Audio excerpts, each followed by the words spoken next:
tea, hot milk tea. Oh, milk tea. Yeah. For you to drink. With bread. The bread. 3 pieces of real bread.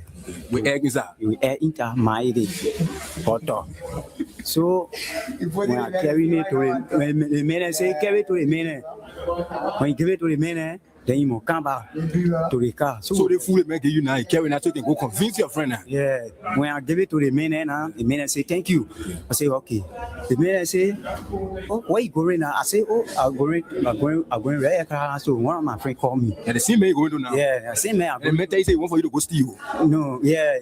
So when I go to the man in a G, then they have two. A big Jibo. Yeah. That one. Black BG, photo G. Yeah. So when I clean the car now, air condition all inside. No, Papa, you can't wait for me to spin now. I'll leave it.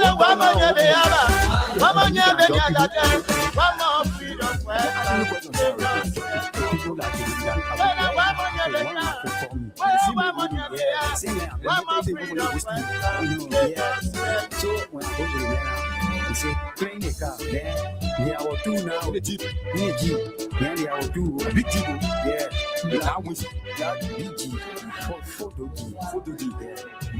So when I clean the car, when they welcome me, they say they were freedom fighters. You can't wait for me to spin. When they welcome me, they say they were liberators. But when they keep their time, I just ask you a question, sorry.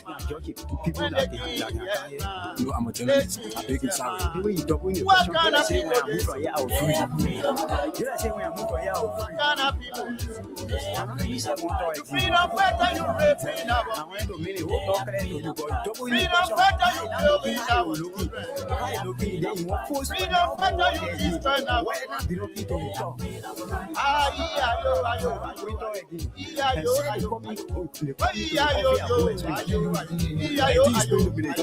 you get a tea to the man. After you get a tea to the man, and you come now. So what next now?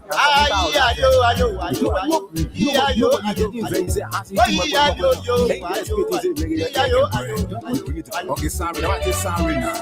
Okay, sorry. I will not ask you the question. Okay, sorry.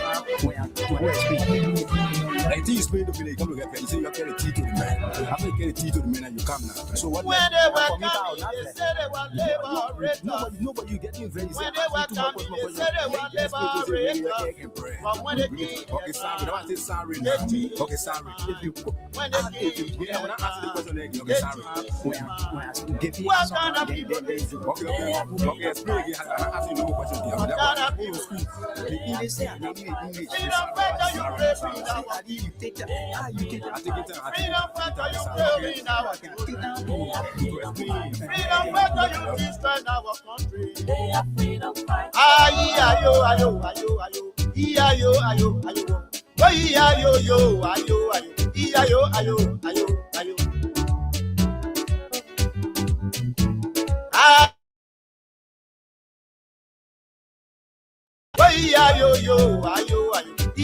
Ayo. Ayo. Music.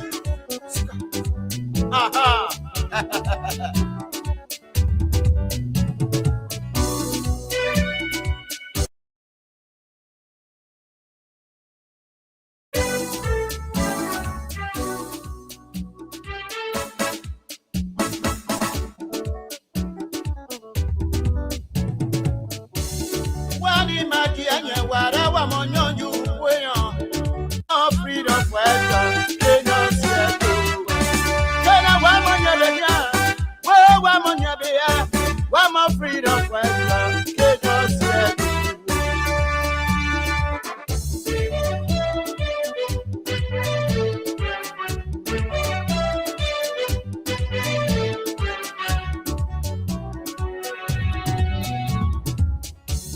When they were coming, this.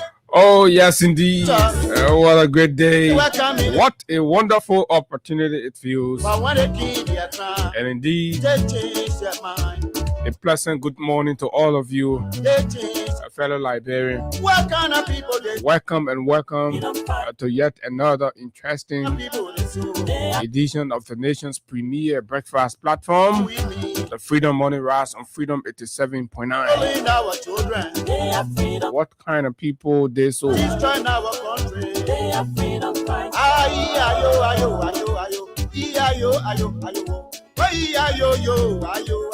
This is the song residents of the 72nd area have got to be singing this morning. That's why you have to put the volume up. The other time it was the people of the 24th Street community,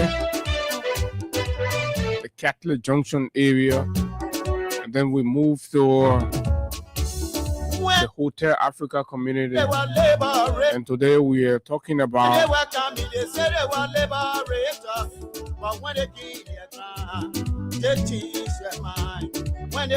the 72nd area. I do not have the full geography of the space that will be covered, but I'm told it's some 20 or so acres. You can imagine. I hope that information is accurate. But any which way, it is a long stretch, and it's going to affect thousands and thousands of Liberian citizens. So early yesterday morning, at about 4 to 5 a.m. in the morning, a huge platoon, so to speak, convoy of military personnel armed to the teeth with other equipment stormed the 72nd community, and at the early morning hours, the nation witnessed the fencing of the area, only to believe that the Ministry of National Defense, through the Armed Forces of Liberia, is moving to reclaim the entire area. That is the conversation, folks. The timing, the people. What considerations are there for the people? Is the government prepared to do what, or is the army, of course, prepared to actually build that facility? The notice sufficient enough. What is governance? How should matter like these be handled? And of course, this morning we're going to have conversation about that. Quite important. Good morning to our friends, our fans, and our followers. Good morning to those of you in the diaspora joining us. As always, it's good to have you join us. There are too many things to talk about, lots of things happening in Liberia. And of course, this morning, yesterday, we spoke about the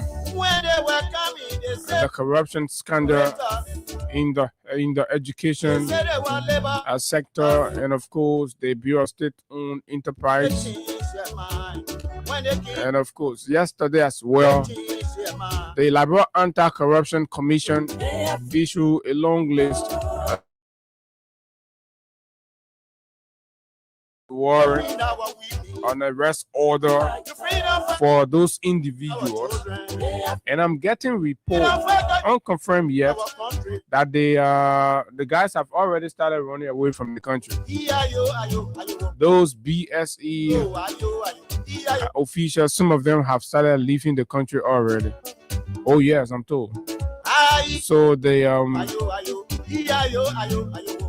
LACC will have to pay the court for Ni Exit Republica.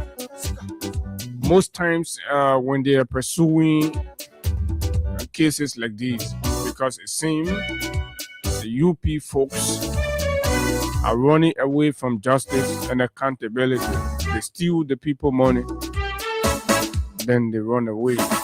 Though some of them are running away. Roll, TB, roll. Rogues are running away. That's who they are. They steal from the poor people. Time to ask them. They got all kinds of different passports. So you see, get on the plane and they're off. And the people are left. Stranded and strangulated. Criminals in power.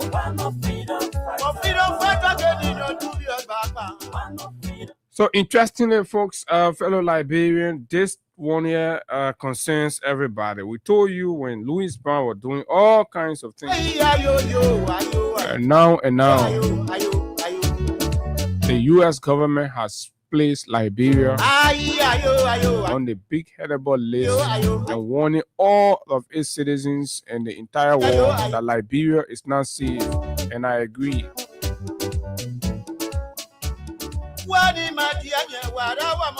Level 2 insecurity, travel alert. Say people man can't me are breaking a small people thing. Why the American government won't walk coming to country? Then one the people say don't go to the part of the country because anytime something can break out there. If you want to go there, you go there at your own risk. How did we get here? What kind of people they so? But folks, at 9 o'clock this morning, we will talk labor matter. Mama and Papa. Why is it Mama and Papa going to work? They're not coming home with black plastic bags. Sometimes they will wait until the children sleep because they didn't get the capacity to buy biscuits and send the children the things they want. Papa got to be high in himself. The children will sleep. Papa leaves soon because the works are not paying. Not paying all.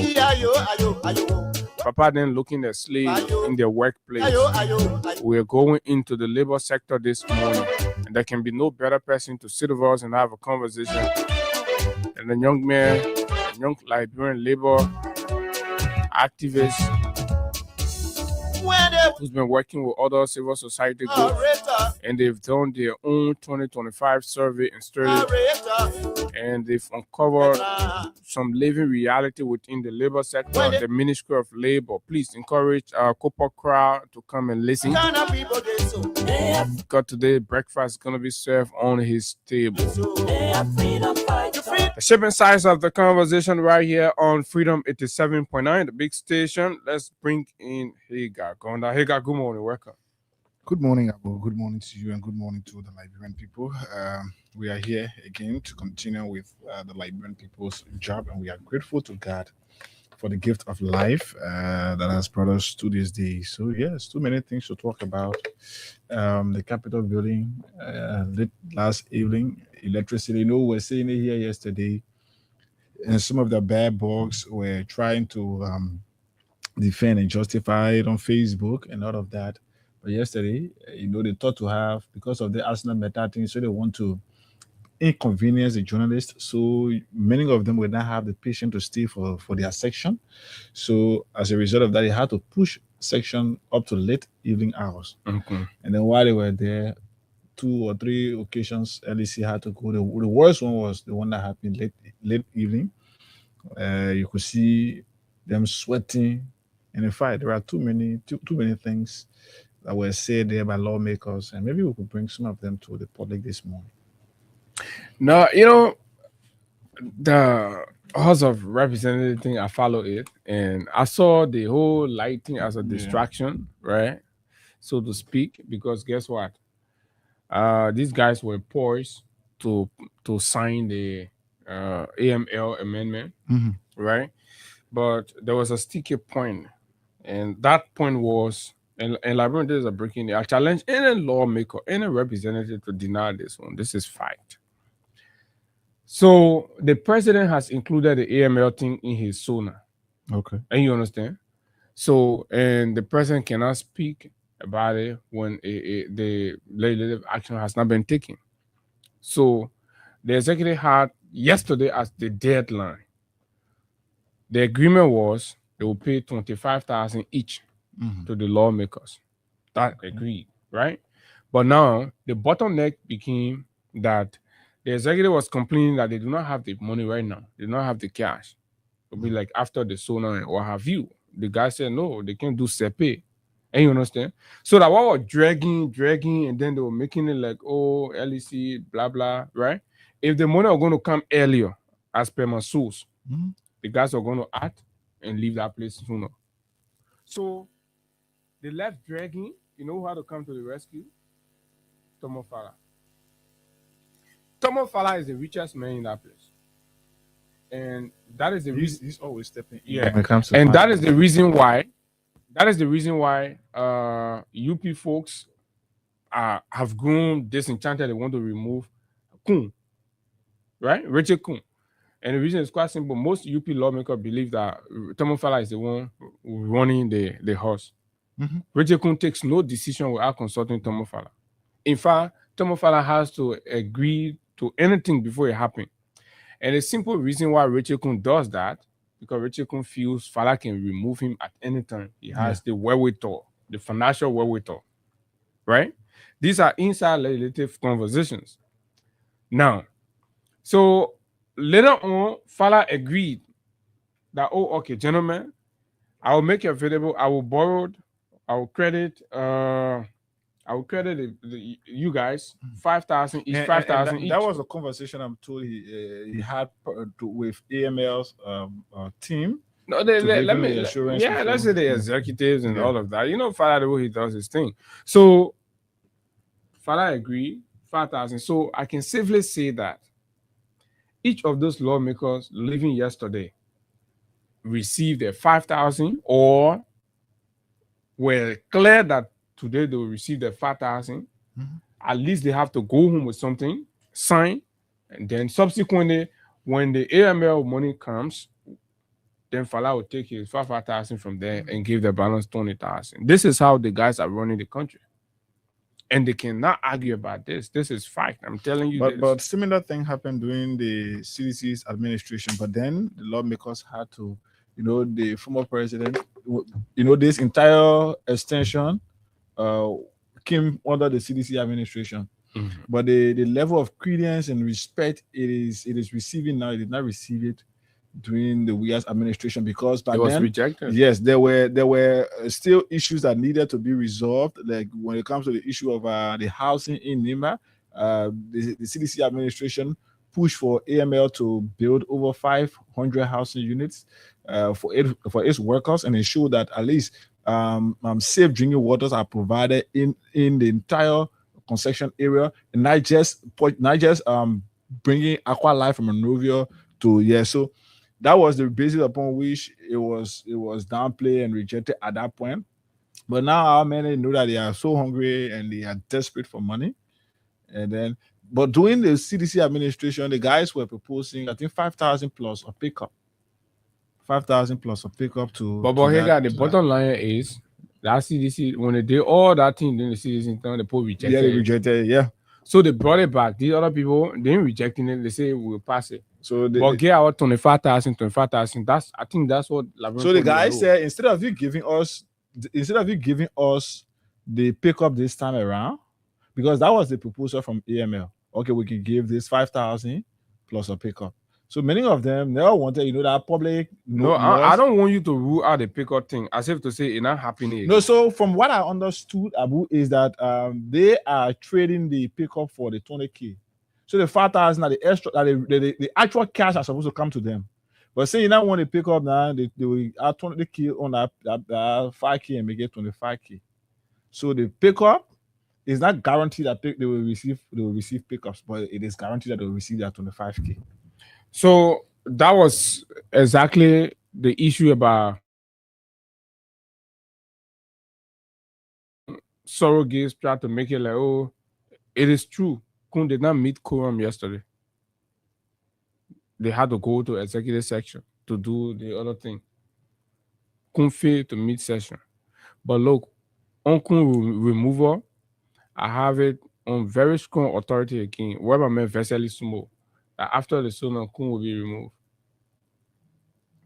So the only thing that's kind of holding Kun removal a little bit, right?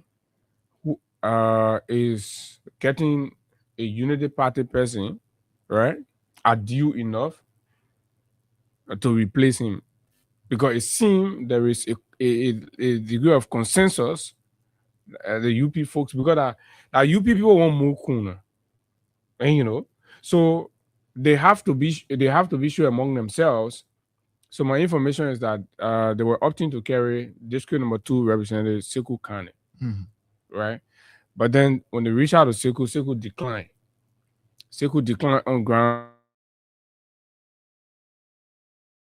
blah blah blah, and understanding his health condition, blah blah. He's not prepared and all of that. So these are conversations that they've been having. So Sekou has actually declined, right? The proposal to step in the event where Kun is removed. So among themselves, they have to identify that person first. Then before they will take the idea to the minority bloc now for conversation. But meaning that you people driving it, folks. So, Kun is living on borrowed time. Extra time. Yeah, that extra time they're operating on. But let's see. Anything you do, what are your move Kun say, you're safe Kun? You ain't doing nothing in that place for the Liberian people. They're gonna deal with Nima Pope and crying. AML. The other senator passing around, blah blah blah. And you're still sending it 25,000. 25,000. Nobody will eat on that 25,000. Some of you, so your Congo Banks thing, you come in here and go in here, yeah, blah blah blah, right? So children come and get a car, and so children come and get a car, and blah blah blah, right? Whole country for people to take 25,000. Then they buy one Corolla for their girlfriend. Every year, that 1,000 they give me a minute. Yeah, so they buy one Corolla for their girlfriend, and operate, and that's it. Imagine the country is being run that way. And I was telling somebody yesterday that look, we're in a very deep conversation, and it's important to have this conversation as well about the country. There is a serious problem here, and we have to agree. The idea that in Liberia, people will know and they will be fully aware, and yet still, in spite of their education, they will go and sit down on Stanton Witherspoon, a new convict, a convicted criminal that the whole world knows. That Liberia as a country, yet still, Stanton is paraded as a moral voice, and all the educated people in the country will still go converge. They will sit down on him, and he will be causing some of them. He will be denigrating some of them. They will still be sitting down there, right? Well, where is morality? A convicted felon, right, runs a platform. I've always said government reserve all of the right to close Stanton down, to close Stanton down. I mean, we have to uphold moral principles. We have to uphold moral principles. This is not perception. This is a fact. Okay, let's say that did not happen because we have some, guidelines on stuff. But the reaction of the country to that man will make himself feel that what he has done is condemnable, is an abomination. But no, in Liberia, the most morally condemned people are the people we can pull up. Mm-hmm. Then those who are striving to remain within the confines of principles, morals, and ethics are the one who can be tearing apart. Young people who have been brave are the one who will be finding all kinds of things to put on. Benedict said that when he came here the last time, it was part of his parting comments. I think he was right. Like you said, and even Benedict said that in our country now, people who are saying the truth, people who are living according to moral standards, those individuals are not recognized and respected by the society. Mm-mm. But the ones who have sold out their bellies, they are the ones that are living on lies and deception. They are the ones that people are praise sinking around here and clapping for everybody. So for me, sometimes I just feel like this work, it is a work that we decide, as we can see, they call the watchdog. So we just choose to do this and live so that posterity is going to judge us tomorrow. So look at the irony now, Hagar, right? Like bro, we crying about criminal. Oh, the boy criminals. The boy is stealing. The healthcare system, blah blah blah. Then you go sit down under a felon, or you burn your data listening to a felon, but then you're crying about criminal, right? A convict. So pretty much tell me, there is like somebody said yesterday, 1 minute, right? There is a moral problem with the country.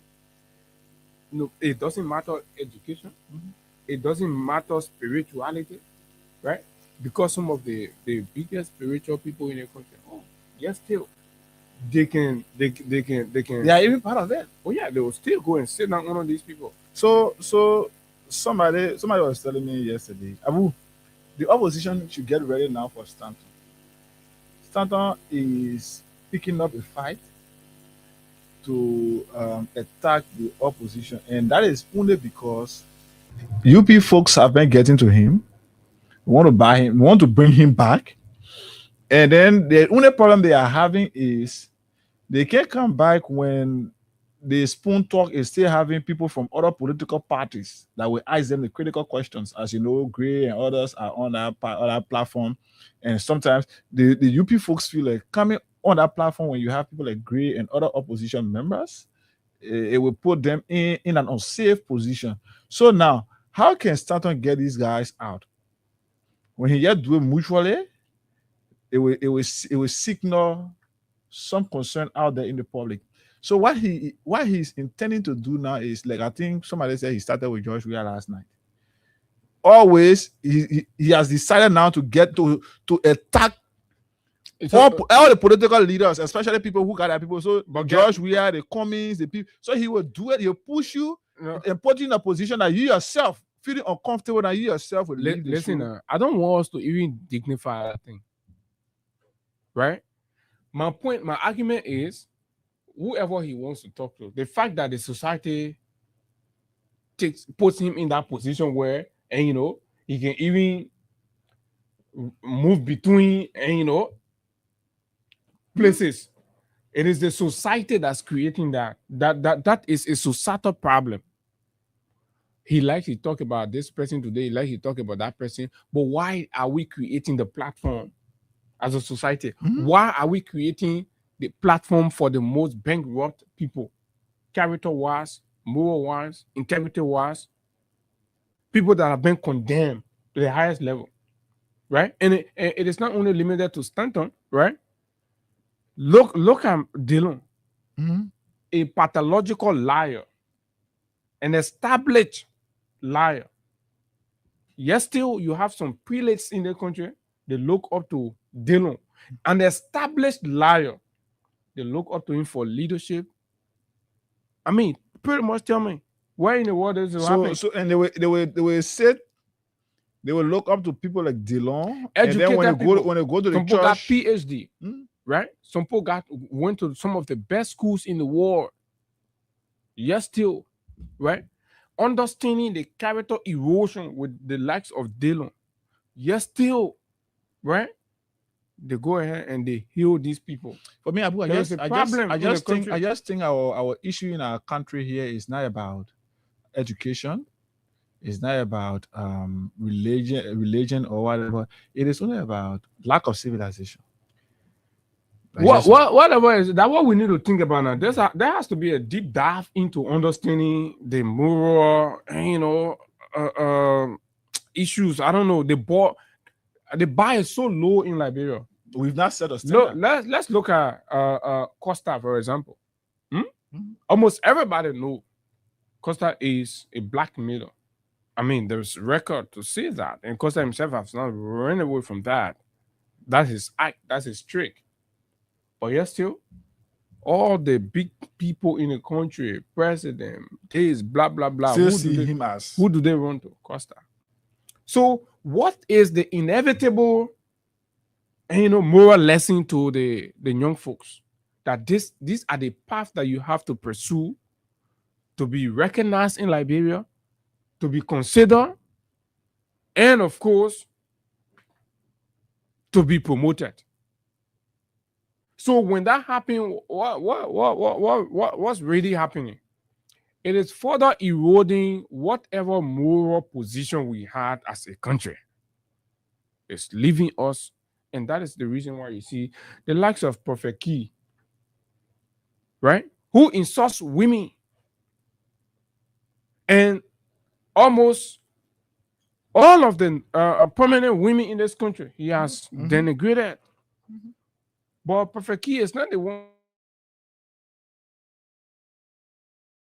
Liberians. And but guess what? The very Liberians that hold the church on Sunday morning and go to church, and those ones that go to mosque on Friday, they're the ones supporting God. They are the ones. So you see, when people be talking, and this is what you have to come to. What is Liberia's problem? That is the new path. That is the path. And the country, either knowingly or unknowingly, they're giving credence to these attitudes in the country. So the young folks coming up, they see who gets popular faster. You see, recently, and how that person gets popular. Let's look at the musical arena, right? Recently, these guys, Crystal then went low key, and then Crystal have made a very a rude song lately, right? And it is trending everywhere. It's playing. People are playing it. So there is a problem. Then it comes back to the church, to the mosques. It comes back to the societal, the traditional societal organizations. Trainings. There is something happening in Liberia, and people are not focusing on that age. There is no real training happening in our homes, not even in the church or in the mosques. People know. It seems people are more. In fact, parents are living by the terrible example, and their children are copying from that. So you will see a mother in the home. She dressed naked, and she have a girl child with her there. And that girl child will dress similarly like the mother. Not only dressed naked, but she has a boyfriend. And in fact, she will be saying that late child to her boyfriend. So what lesson are you teaching that child? Go out to have a boyfriend, even if you're married in the home. So the child, you think the children are very smart though. They can know, right? They can know. So all the dirty thing that you've been doing, that will coming out, everything coming out, the whole country, you're looking. I mean, just look at Liberia. Look at Liberia. Just look at the place, and you know. No moral. Nothing. Everything you got more church. Why you can't close all the church? Even in politics, if you want to be the fan favorite, the citizens' favorite, you must get involved into lies. You must come lies with and Marcos and the moment we decide to start doing Marcos and Parcos, you see every corner they'll be discussing it, and we will never do that. We will never do that. We understand how to radically disagree with people, but to come here and be causing people, man, people, pa, nobody. You will not have us to do that. Well, you got to be going, causing women, going under women for what? Right? Let the man that's known, and when I listen to Brother Costa brag that I am the only man that sits behind my phone for 2 hours, and you have this number of people, they will be glued, they will be, what it's missing? He's blackmailing, he's misinforming, he's disinforming, but yet the people go for it. Comfortable going there. They feel okay, right? The fact that the man conversation about the issues are always personalized, and it's like, okay, I'm armed to go after this person, so I'm coming for this person today, right? Once upon a time, this same Costa man sat behind a phone and said that the justice minister was weak and needed to be dismissed and blah, blah, blah. You're responsible for this. That same man comes back, sat behind the same phone and telling the world and hearing the justice minister and telling the president, say, oh, listen to the justice minister. What kind of society? People under the life there who always follow him are not able to checkmate him and bring it back to his senses. No. They will not tell you, say, you said this before. And you are saying something, they sense to even say, but there is something wrong somewhere. Especially when Costa said something, oh yeah, that man was the worst person. And the reason why Costa said he was the worst still exists. By this point now, you see Costa coming back to praise the very same man, even though the reasons that he gave before still exist. But the very same people that supported Costa when he called the justice minister criminal and whatever, the most terrible justice minister in the history of the country, the very same people that are on there praising Costa when Costa came back and started praising the justice minister, their concern was not even about what the man said something terrible before and now he's saying this. They did not even have that mind to analyze and understand for themselves. But no, they jump behind Costa too. They start praising the justice minister. So as a result, you always make people, you make heroes out of people who should be considered nothing. If the country that so in a Syria mother country, too many persons in the country not even supposed to have even 10 persons as their follower on Facebook. So look at what we do here, right? And trust me, if this was somewhere else, and sometimes we've spoken with a lot of our friends in other countries, and they will be like, "Oh, gentlemen, taking some bold steps and all of that," and they'll even be worrying things and what have you. But we don't get. Sometimes you feel like we don't get the audience that these morally bankrupt people will get most times. Absolutely not. We don't. You know why? In spite of our critical stance, we still enjoy the safety to move in areas because our conversations are now personalized. And we don't come here. Nobody will feel okay being insulting their man. Mm-hmm. What thing government accountability get to do with grabbing somebody's man and be causing the person man? Right? So we don't need to walk with bodyguards, but Key needs to walk with that. When Key walks in the street, 1 minute, right? Key walks in the street, the whole place, everybody will be. And then you go ask, who is this man? Maybe a foreigner is standing there. Who is this man that the people following? Oh, they man can be on social media and be causing, cause all the women and be causing them out. And then that person will be like, oh, is that the reason people were? Mm-hmm. I thought people would be condemning this kind of person. But rather in Liberia, no, people don't condemn morally bankrupt people. People heal them. People give them the biggest platform. They have access to the presidency, right? Costa, Key, they have access to the presidency. The people who were intelligent, the people who were smart, the people who were respectful, they will struggle to see the president and his wife. But Key can walk on the podium and the wife will be laughing. The first lady will be happy, hugging him, shaking his hand, embracing. Where we are, folks. We just thought to talk about this a little bit, and so to remind all of us that look, there is trouble in this country, and we have to be worried. What our country is facing is a system problem. That's why you see, even in elections, Liberians don't go for the reality. So somebody said, the CDC made efforts in infrastructure development across the country. But they got voted out because the people say that's who they wanted. And then at this point, those guys are not doing absolutely nothing. But because they are good in lying and they know that Liberians go for fake people, they go for lies and go for or those moral issues that have broken down, that the things they find interest in. So they continue to lie to the public. And now Liberians have not even gravitated to that point that to make themselves sophisticated enough so that when Hager says something behind this microphone, they are able to investigate, do their own fact findings, and judge Hager by what he has said or what he said. No, they will not do it. But once you say that you lie, anything you thought, they both run with it. And that's how this government is running. Because they know that Liberians, nobody can go do justification. Nobody can go pie around to do investigation. They say, oh, what that man said, what that was lie, that was this, that was no. So anything that man sit down on the radio and just say about anybody or say, Liberian people will grab it and they move by it. And that's how you see today we are to where we are, because development were all around in the country. Liberians did not see it, but they went for the lies that were told. And this is where we are today. Okay, so this is where we are.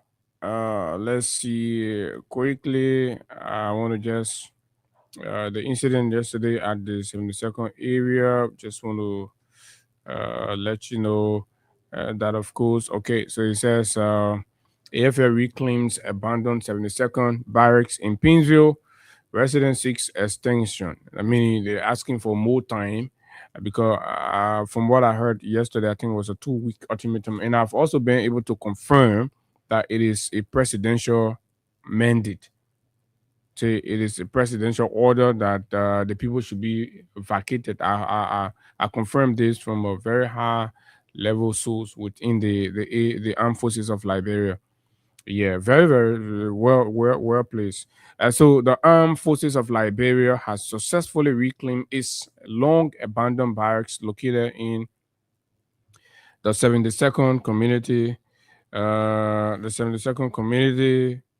of Pinsville, ending years of dispute over the military property. The facility, commonly referred to as the 72nd Barracks and known locally as part of the Camp Ramrod or 72nd Junction area, is an aging military installation under the jurisdiction of the AFL. The site had been occupied by civilians for years amid unresolved land ownership and enforcement challenges.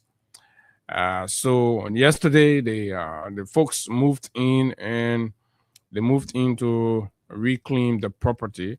I can't say and agree with this publication that they have successfully reclaimed it, because they have actually infenced the place, right? And they've given some 2 weeks ultimatum to residents to leave, I believe. And there was no resistance. I mean, there was no any kind of resistance. I think the army folks went very prepared, and there were people positioned with arms and all of that, and so there was no way for any kind of disruption and what have you. So this is exactly where we are now. It brings about the question as to the timing, at a time when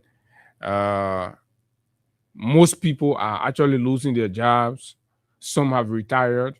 For many years, they have invested. Some the last saving they used to secure parcel of land and put a structure on it. They are there with their children, and they have no other means. Times are hard, right?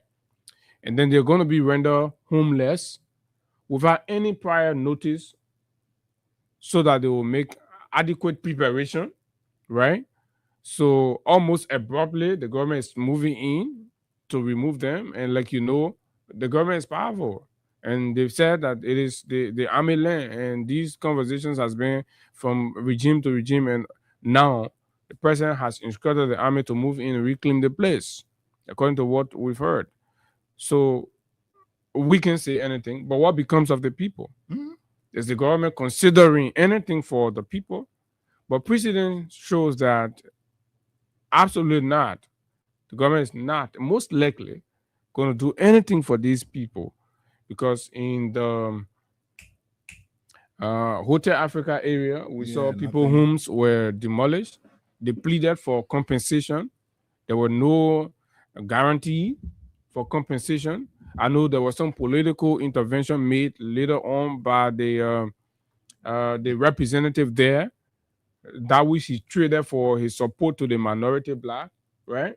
He had to trade that for a minority black. He said, oh yeah, we'll give you small fees, you go and then you take glory. And then, so he has been dealing with the regime for the most part. That's why you see he is an opposition lawmaker, but looks like a regime a lawmaker. And that's how he has been fronting for illegitimate companies like LTM, right? So most of Blue actions now have been against the people, because the government, he had to agree in principle with the government, so that whatever intervention they're making in District 17, they will carry him and make him to appear like some kind of hero, and mediating and stuff. Because when he's on the other side, when they move in there and do it, he'll get unpopularized. So these are the compromises that they can make.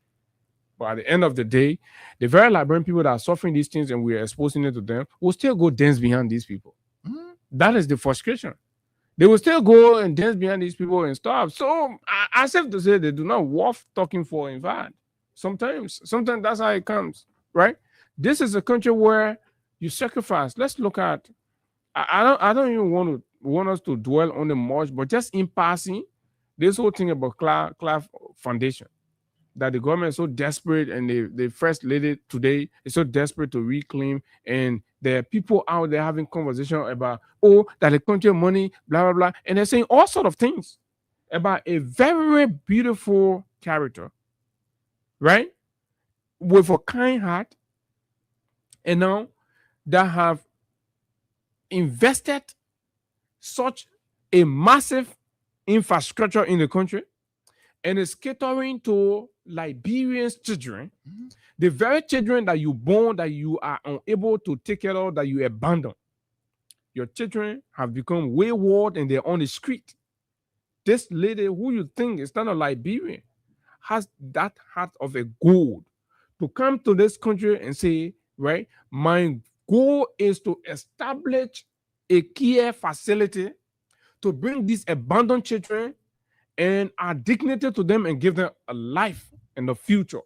And she's doing that diligently and, of course, in a very dignified manner, providing computer literacy for them. They're eating 3 times a day. The conditions under which they're in school is so ideal and, of course, upgraded more than somebody living in a regular Liberian home. This is the woman. But then, in a country that's supposed to, it's a country where the people are supposed to be appreciative of that, right? That is the same country to the action. Even though it is their children benefiting, they're not Jamaican people going there, right? Liberian children, the very children that they born, right? That they use their front part, they born, that the children they abandon, they ain't want to take care of. They're passing around, they abandon the children. The woman, the streets are overwhelmed with abandoned kids. Say, okay, I will take few of them, the ones, and I'll keep improving by the support I'll keep getting. Putting the what you gotta go do to disrupt that one. When you disrupt that kind of thing, you put politics into it, you're affecting these children. You're most likely saying that these children will go back. Does Katumo has the connect? Does Katumo have the capacity to attract funding to sustainably run that place? Absolutely not. Who is Katumo? Who knows her? Not even Liberia. What's her network? What's the worth of her network to attract anything meaningful to sustain and run that place like it is? Can Katumo run that place in 1 week? She'll start crying that government ain't giving her money. She'll start complaining that the people, Ministry of Finance, ain't sending other money. Because, of course, you have to come rely on the government to run a place. Like, why are we not thinking? We're so extremely hateful to the point where even the things that benefit us most, right? We hate them. This thing, this is the reason why I don't even like to completely absurd for the people to look at a welfare initiative benefiting none other but the people themselves, and yesterday they go against it. So technically, you are satanic because these children are being given life and dignified life. You're against that. So you want that to be disrupted and the children will go back to being beggars. And you take pride in politicizing and using their story as a political message to sell your political agenda.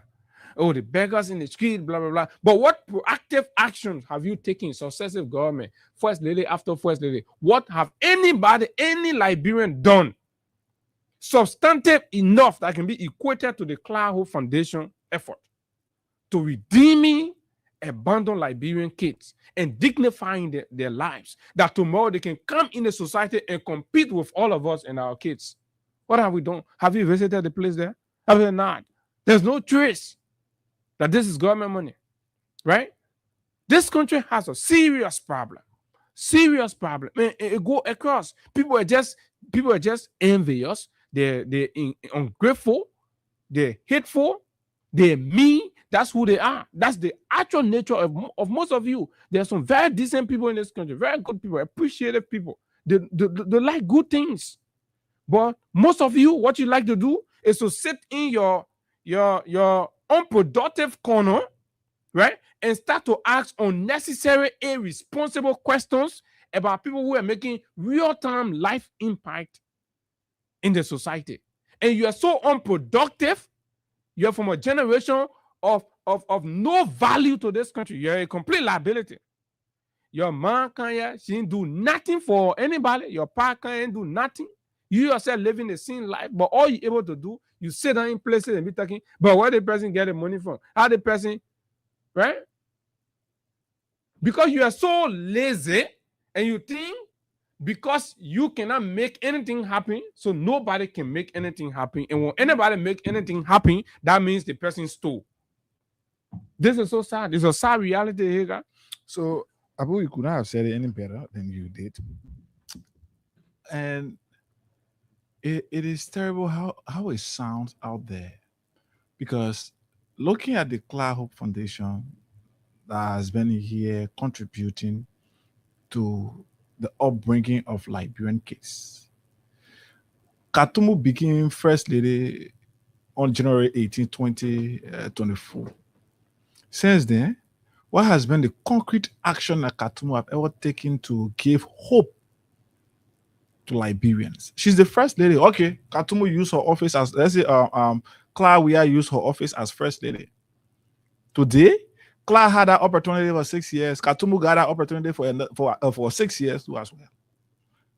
What has Katumu done in this country to give hope to Liberians? Even Christmas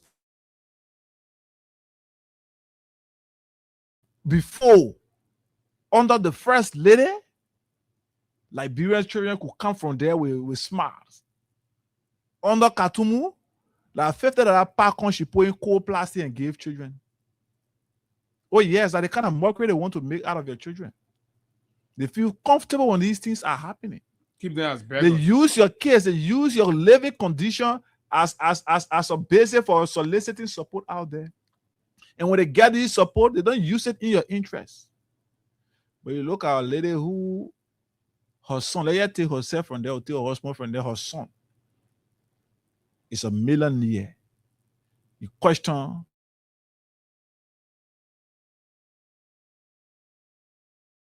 what has Katumu done? Katumu was working for Samaritan Purse in Bomi County, building hand pumps. You know the Samaritan Purse involved in building hand pumps. I'm gonna tell you how many times she requested for kickbacks from residents in that area before she can carry hand pump there. Oh yes, y'all won't reach that point. We thought to give her free space. But if y'all want us to reach to a point where we start questioning her past, y'all feel terrible about the lady you call First Lady in the country today. What? For 12 years Somebody to be First Lady, what has she done that you think is able to give hope? That area over there, even if the former First Lady decides, let me just give it and just let it be, I just give it out, that place could turn to another dust bin tomorrow, another trash can. This is the lady who said she became First Lady. She have not done nothing for this country. The only thing she could do that to go pour a picture on bear sheet to carry to a clinic. Is that the kind of person you're fighting around here? And like Abu said, things that benefit Liberians, they don't see it important because of hate. Only because when it is not them, it should not be somebody else. That crap mentality. So long as me, at the First Lady, and me doing it, she will not do it. So even if they will fight to get it over and just break it down, oh yes, they'll be comfortable when that school is not running, when children are not there, when that place is just standing over there dirty. They'll feel comfortable, and that's what they want. You think they want it because they want to take care of it? But guess what? So that the public don't get confused.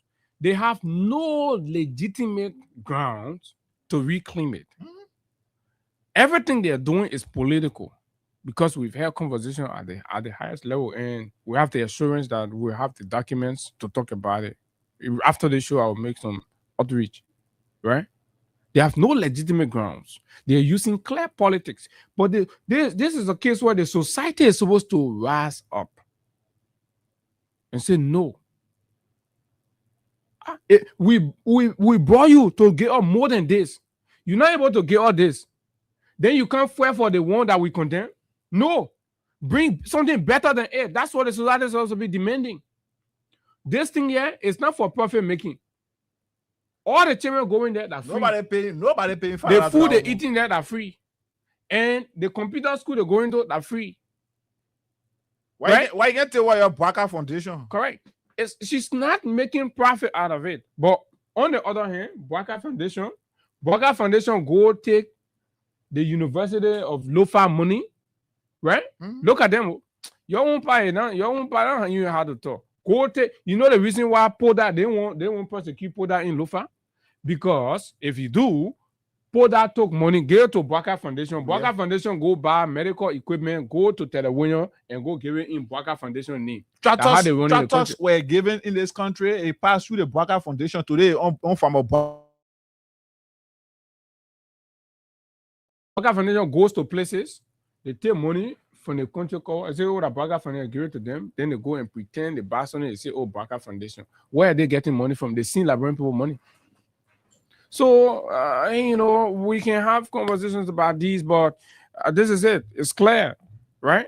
And it's going nowhere. If you think your action is to demoralize, to diminish George Weah popularity or fame, you're wasting your time. Even giving George Weah. Once George Weah is breathing inside OSA, right? George Weah still remain your biggest nightmare, and he will remain your biggest nightmare. Once George Weah appear on a ballot paper, he will flog you like market dog. He will beat you inside OSA. There is nothing you can do about that. That is your greatest fear. And these are the things that's panicking you, that you're doing all kinds of things. You think we're not aware that you can go Sierra Leone, you take Liberian people money, give it, and tell police people to get to you to come stand and do as backup force, right? So that means you won't bring war to the country, right? When you're about to take some of your unconstitutional actions, then you go Sierra Leone, they give some Kamajo policemen and they come, you put them somewhere. Where? We're getting all this intelligence, right? So what's your intention? What's your motive?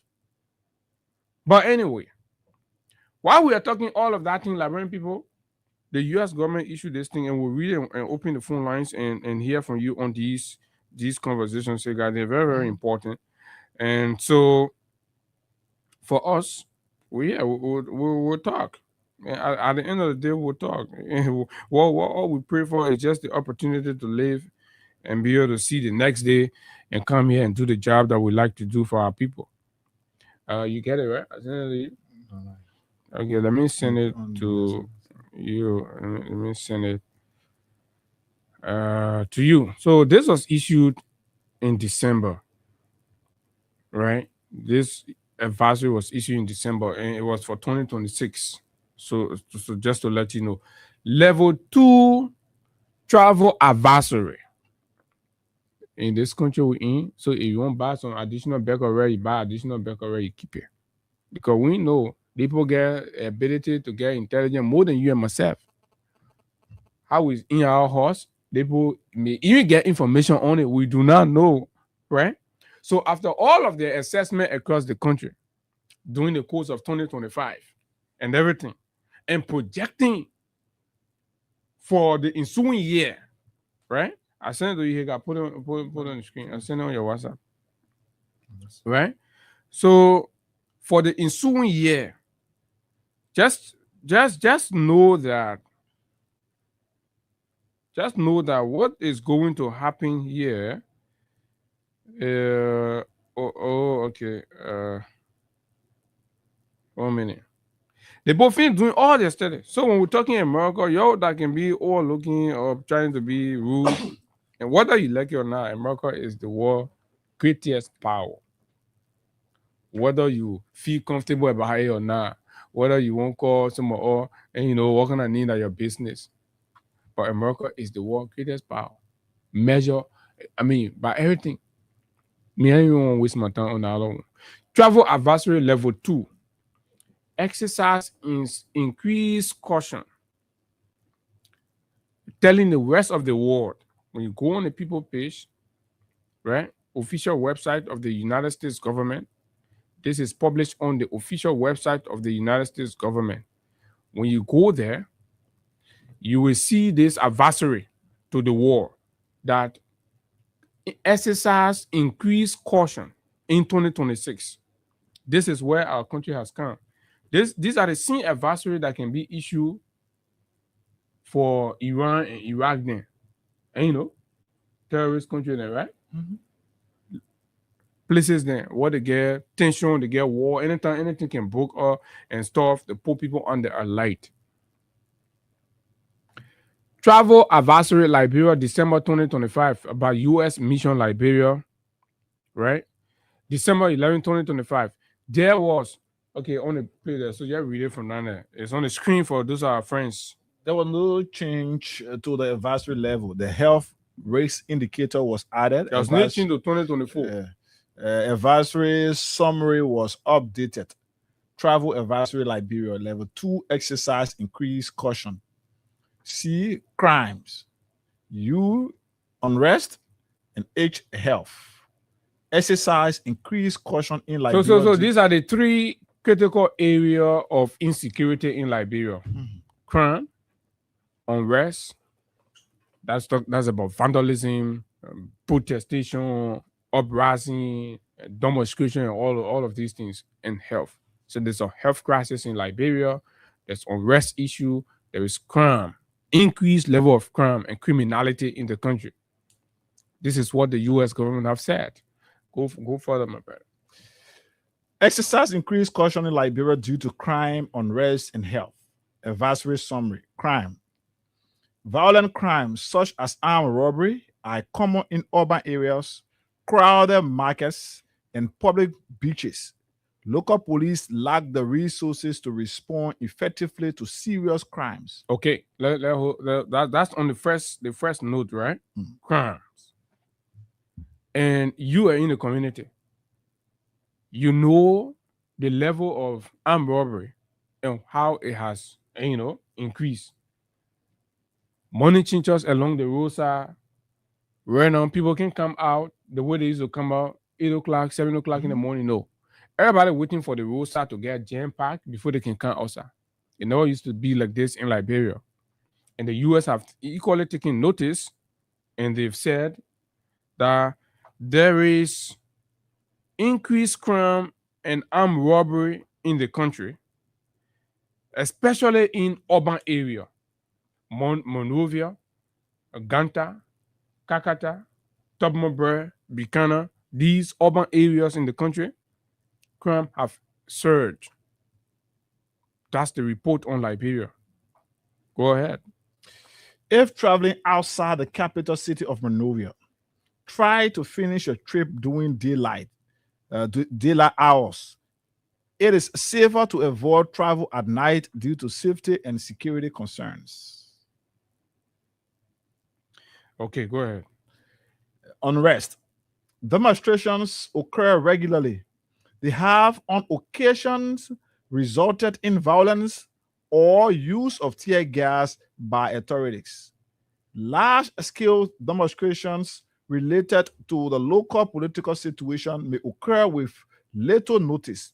That is on demonstration unrest, right? Demonstration may disrupt transportation and other essential services. So what this will mean ultimately, the government has taken some terrible political decision, and the heavy-handed approach in the country has got the propensity to inform or ignite some unannounced agitation or political protest that you will not know will come from anywhere. So we're advising you be cautious enough while in Liberia, because the situation is such that without any notice, you could just be caught between. So be very cautious in where you go, how long you stay there. Always look over your shoulder, right? Large-scale demonstrations related to local political situation may occur with little notice, right? You've gone ahead, you've taken serious political actions against people, extreme political actions, incriminating people for the wrong reasons, using state institutions to derail people's character, right? Reducing the level of confidence and protection in the people about the government, alienating a vast majority of the people. So the U.S. government is practically saying the possibility for any kinds of mass demonstration to take place is possible and is likely, and it could happen without any notice. So if you're coming to Liberia or you're in Liberia, be cautious of these facts. As you're going, when you leave in your house, you go places, remember to go back soon, or don't delay, don't waste time, don't frequent around public area, public gatherings and stuff. Always move on there. Anything could sparkle. Go ahead, Higa. The health infrastructure in Liberia is inadequate. Health services, hygiene, and quality control do not meet U.S. standards of care. Pharmacies are not well regulated. Locally available medications may be unsafe. Medical services for routine and emergency procedures are limited. Health facilities are available in major cities. It may be harder to find adequate health care in rural areas. Public medical clinics lack public resources and supplies. This is where we are. And this is one of the most critical. For people, that means if all the investment in tourism and the tourism sector is a waste of public money. Because who's going to come here that when you have little emergency, you can't trust the medical system. You can't even trust the medicine on the market. What the U.S. government is saying that Joseph Boakai government, the medicine that they bring in the country are fake drugs. So be cautious. Don't take the medicine. Maybe when you come into Liberia, if you want to take the risk to go to Liberia, buy your medication and put it in your bag. Don't trust public medical facility. Don't go there. The government not putting money in the place, right? And of course, the pharmacies in Liberia are not regulated properly. There are corruptions, there are compromises, so they're bringing illicit drugs. Look, the shelves of the pharmacies. This portrayal is damning. This portrayal is bad. The image of Liberia is being destroyed. Whether you like it or not, this is the worst projection of Liberia's image to the world. This thing is serious. You may take it for a joke, make politics out of it, but this is real, right? And this is the reality that you can't argue. Your hair can be hurting. You go in a pharmacy, you buy paracetamol, you take it, stay your hair, stay hurting. You have to take several. When you go to the pharmacy today, you say your hair hurting, you want medicine, they will pack different medication and give it to you. What for?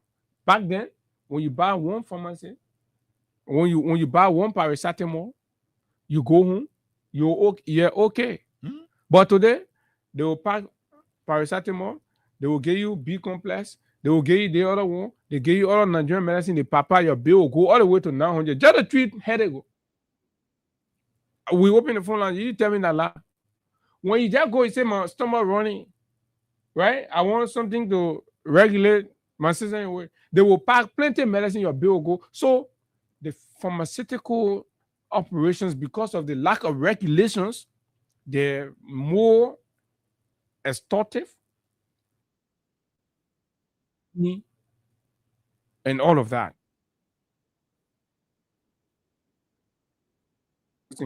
Health infrastructure in Liberia is inadequate.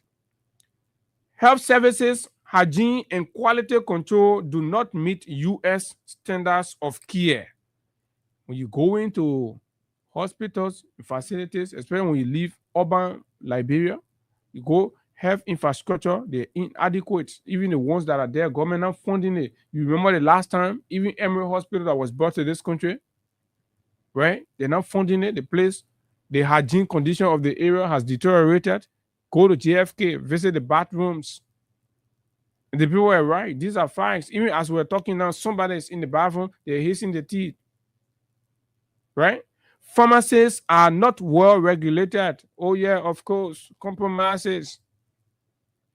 Pharmaceutical companies are bribing their way. Look at the pharmacy board. You're hearing corruption there. The delay in producing license and all of that. You got to go through. You will pay for 2026 license at the pharmaceutical board, right? You will receive the license way in December of 2026. And then you enter 2027. Yeah. Medical services, for routine and emergency procedure are limited. Yesterday, what were we talking? In fact, it's not even limited now, but it's cut off. It's cut off. The anesthetists at the laboratories of public health facilities have cut off their own strike. The government has not intervened to have them go back. So you get emergency in Liberia, you on your own. The U.S. government is telling you. Public medical clinics lack basic resources and supplies. When you go to the pharmacy in public medical facility, you see dust all over the place. There, you know the medications are almost expired or expired. They're there. This is the picture. How our country is at the lowest. And the guys are running the country on Facebook. They're playing politics. They go on Facebook. They say, but these are the structural breakdown that's happening with Liberia since Boubacar became president. And Abu, we were talking about security. And there's this video here that I want us to just... So yesterday in Red Light, there was a fire incident. Mm-hmm.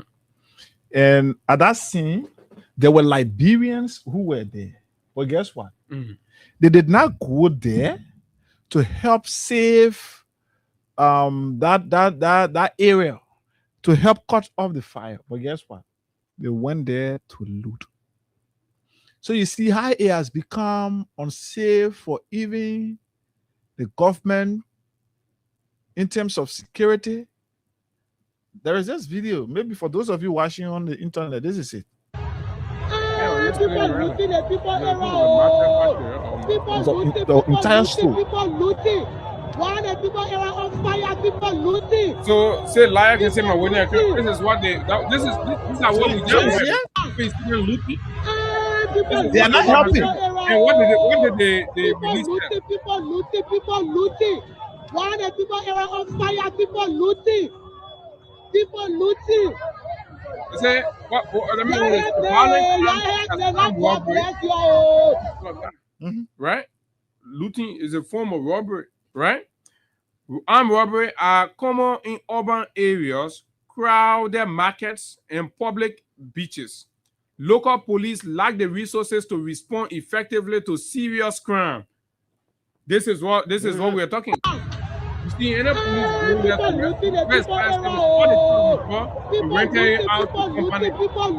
But you thought they want to say, oh, the politics, say, oh, the rescue. You're seeing that the country going down. People destroying the country. You're saying, you're making it in the Lord that we have been. And so we have been. Look, this things are happening still last week. Where is more important? People stealing. The attitude of the country. This is.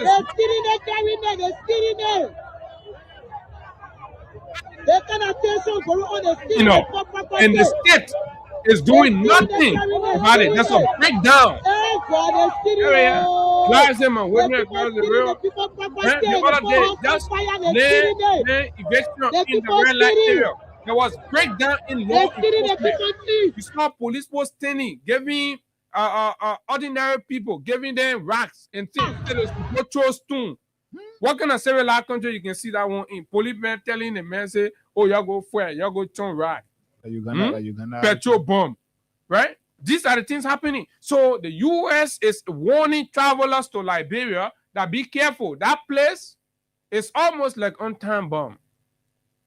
Because when these kinds of hostile gangster attitudes are happening, like what we see in Haiti, then it is a cause for concern. But is the government paying attention to these things? Absolutely not.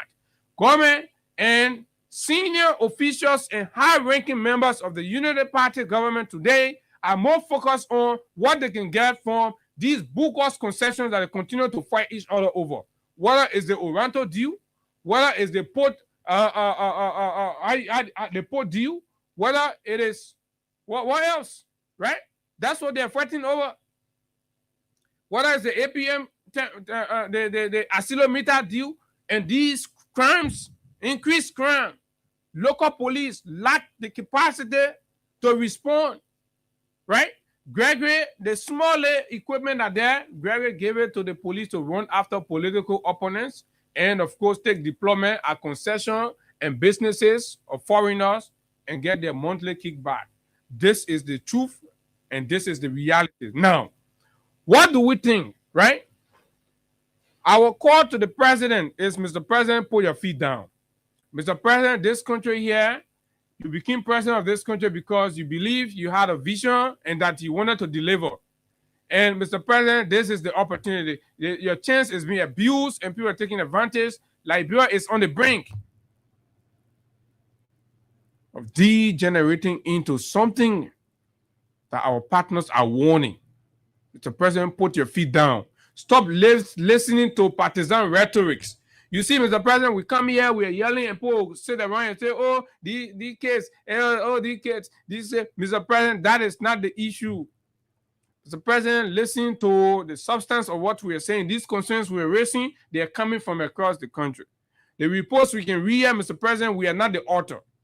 These are the picture of how Liberia is under your watch. And history will remember you. I think it's in South Korea also. And this is to Gregory Coleman, right? There was a situation in that country, and the then president issued a martial law that was illegally done, right? The prime minister has been sentenced to over 20 years imprisonment, right? For his attempt to legitimize because he convened parliament during the process. So he's been held.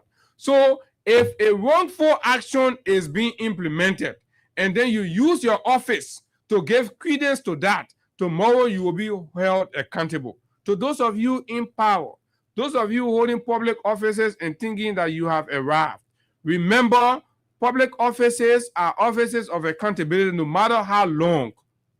You abuse power, you suppress the people. Tomorrow you will not be there. You will be vulnerable. The people that are giving you all of the support now and say, oh yeah, yeah, you're the man. You're doing that. You know you're violating human rights. You know you're abusing the law. You're abusing your privilege and your authority. Even people within the police know that what you are doing, in fact, there are complaints that you reduce that place to politics area. These will be the witnesses against you tomorrow. When you get the instruction to follow, you will be held. People who let Gregory Otto to him. I know they say some of we are critics and stuff, so they call all kind of name the poor, but we are real. No matter how long, I told one other UP apologist, right? That look, you can come and claim 6 years, 12 years. I say, even you like say 24 years, the war will not end after 24 years. You agree with me, right? Mm-hmm. The war will not end after 24 years, and after that, you will stay account. You want to live a life.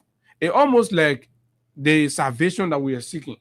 You want to live a decent life so that tomorrow, right, the work will speak for you, and your hereafter will be guaranteed, and you have peace.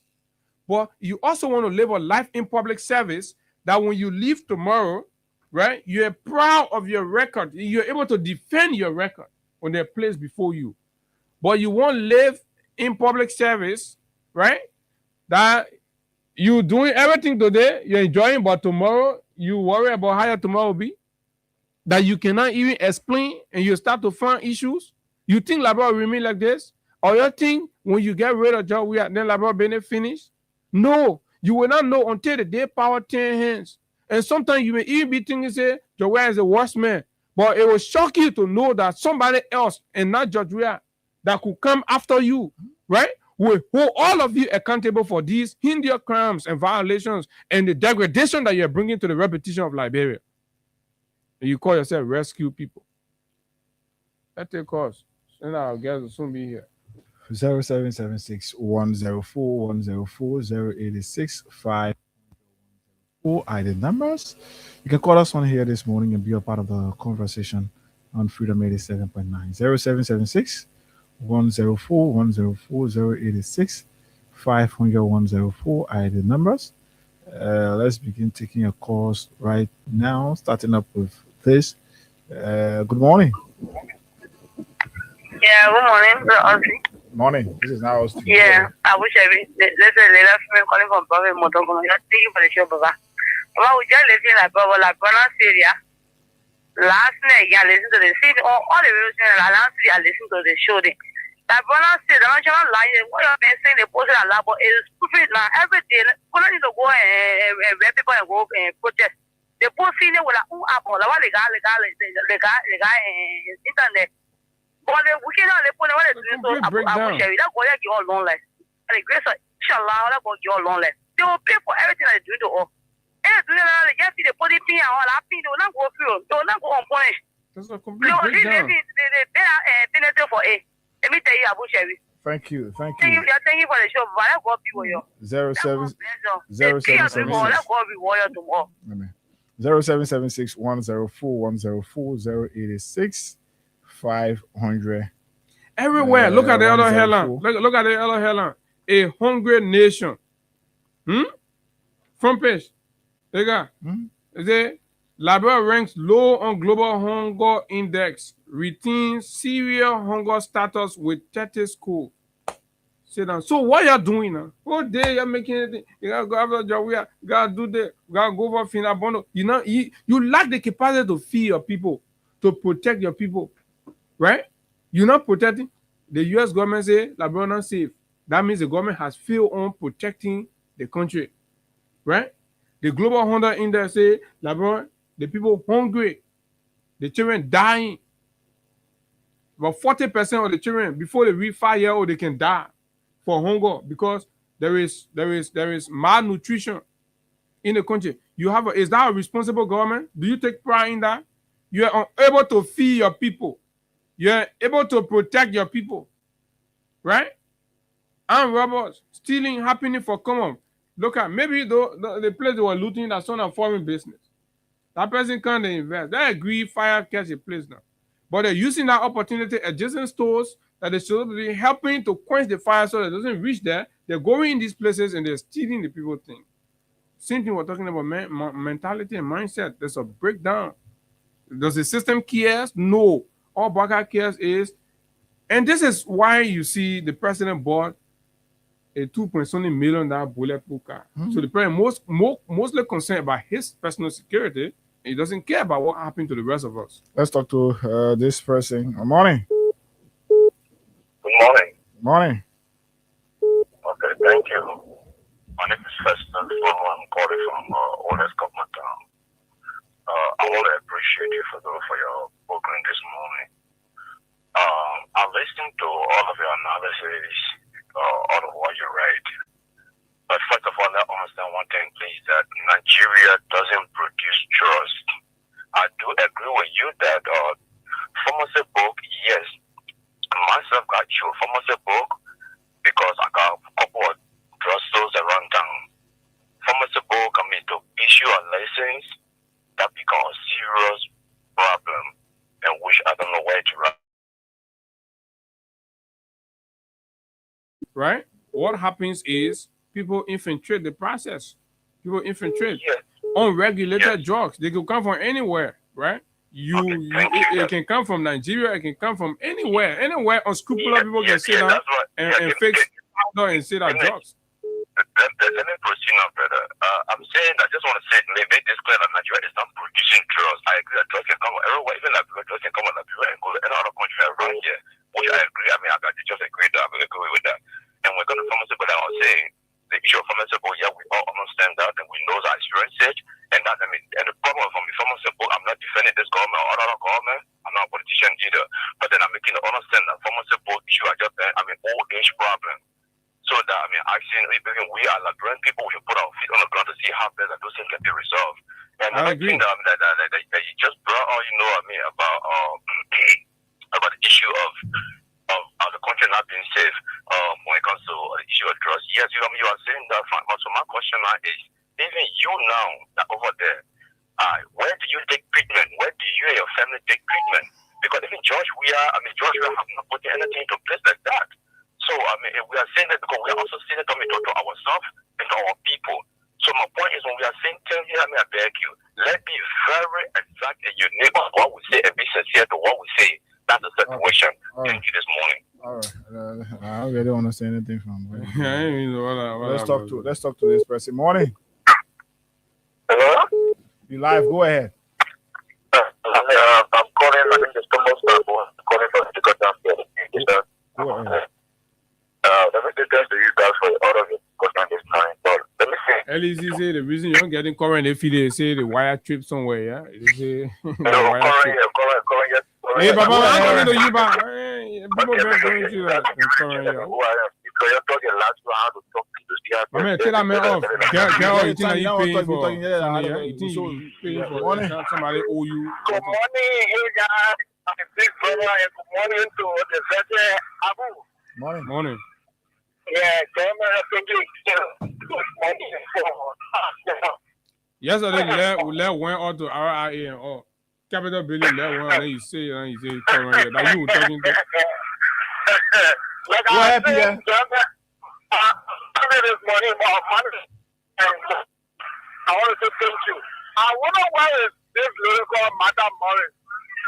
No medication in the hospital will harmonize your food. You are thinking that song for all kind of unrealistic perspective. Now that it's clearing that even somewhere in Latino, I'm saying that the medical system in Latino is bad. I want you to think that still quiet. All right. All right. Yeah, please. Time. Let's talk to morning. Good morning, Abu. How are you guys? Yeah, we're good. Okay. Yeah, okay. Thank you very much. I've been following you people, and I think the conversation is not just necessary, but it's necessarily necessary. The country is not just a report. You know, we all on the ground. The country is on the brink of chaos. The level of pressure for insecurity and instability in the country is mammoth, is huge. Unemployment is at its peak. Massive insecurity. Not just police brutality, but mysterious death. The level of hunger in the country, the level of death rate, whether mysterious, whether a childbirth, it's just huge. Look, a country that is hungry is prone to chaos. That's correct. I can tell you that for sure. Hungry man and angry man. Hello? Go ahead. Yeah, it creates insecurity. What do I mean by that? When someone hungry, the potential for stealing. Just keep a child hungry in the house and have the food on the table. He will take the piece of the soup. Just wash it or the bone. He will take something out. It's hungry. There's a potential for insecurity. Armed robbery could be on the increase. Extortion could be on the increase. All form burglary could be on the increase. Okay.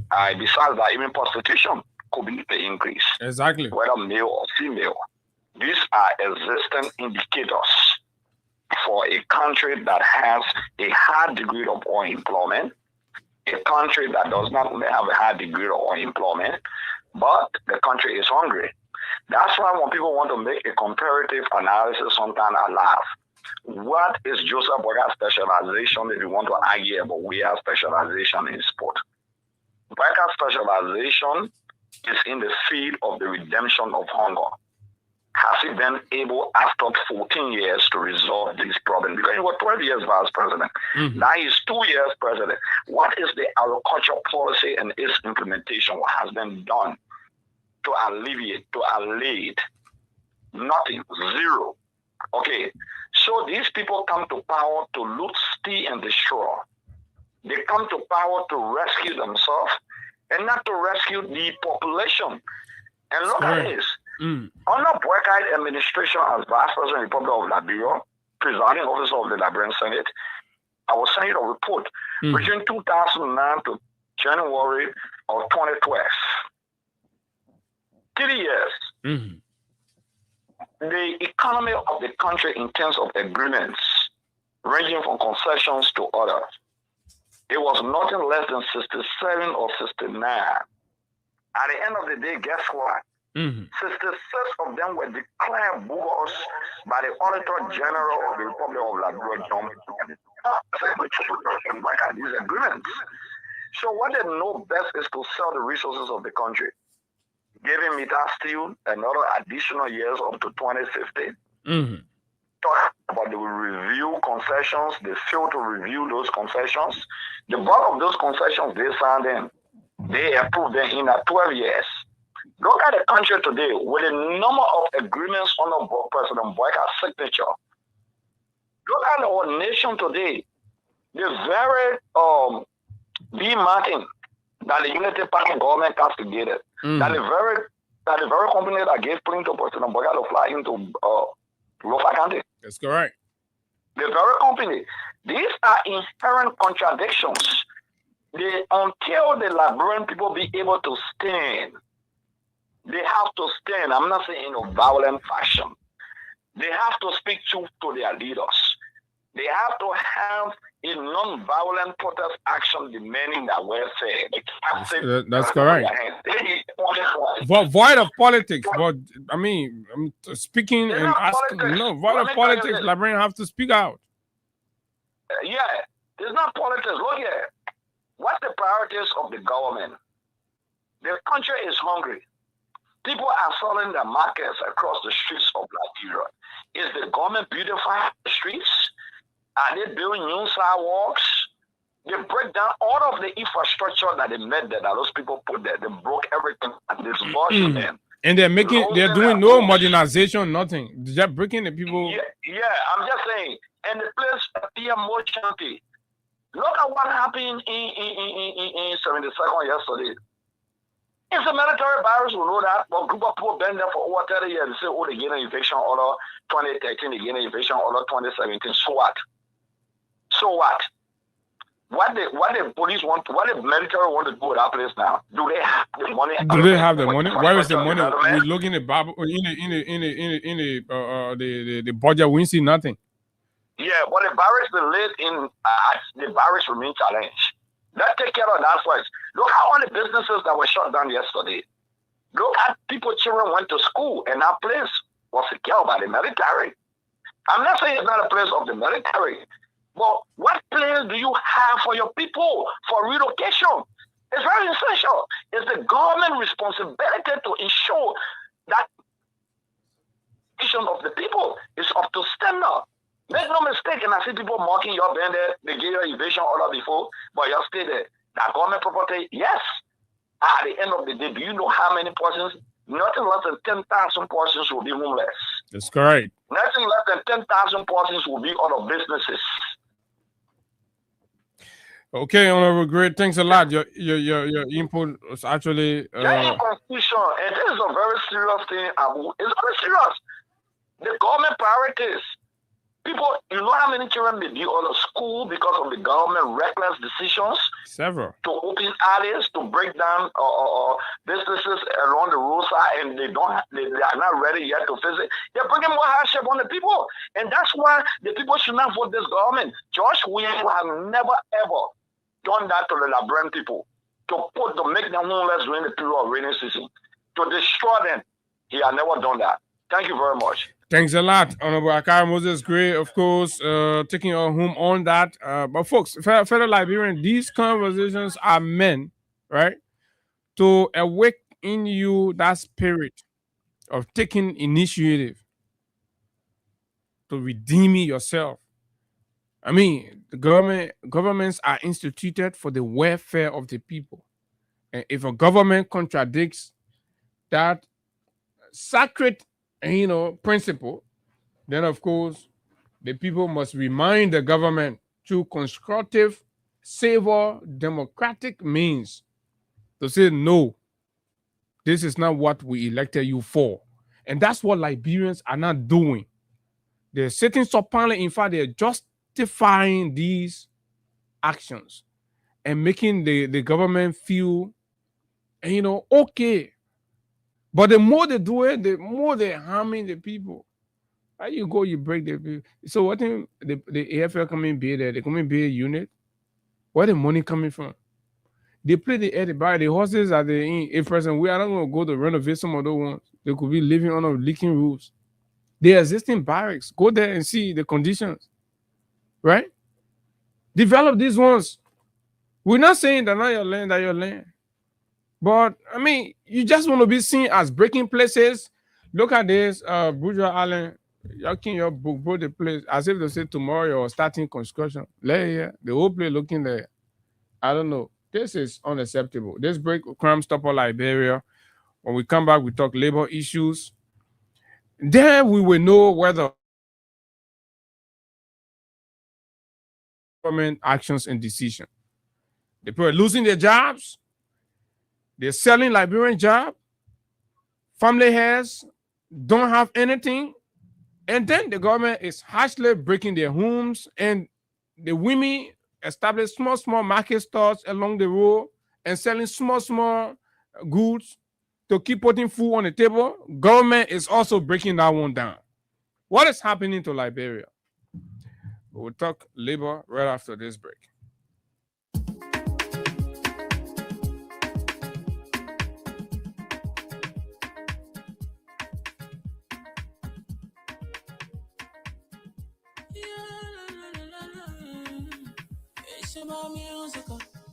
There are crimes in many places, in every community. You know, you can see. So if you see crime and report, don't take law in your hand for the right authority. That it can't take care of it. Crime Stopper here for us, bringing safety to your door. Whether you rich or you poor, if you see a human target, enemy you cheche. Do it for your safety. If you see it, don't keep it. You must call to report it. Crime Stopper, the people bringing safety to your door. Crime Stopper, stopping crime and making peace for them before. Crime Stopper Liberia, from the center to interior. Crime Stopper, keeping us safe, they're stopping crimes for all of us. Crime Stopper, the people bringing safety to your door. Crime Stopper, stopping crime and making peace for them before. Crime Stopper Liberia.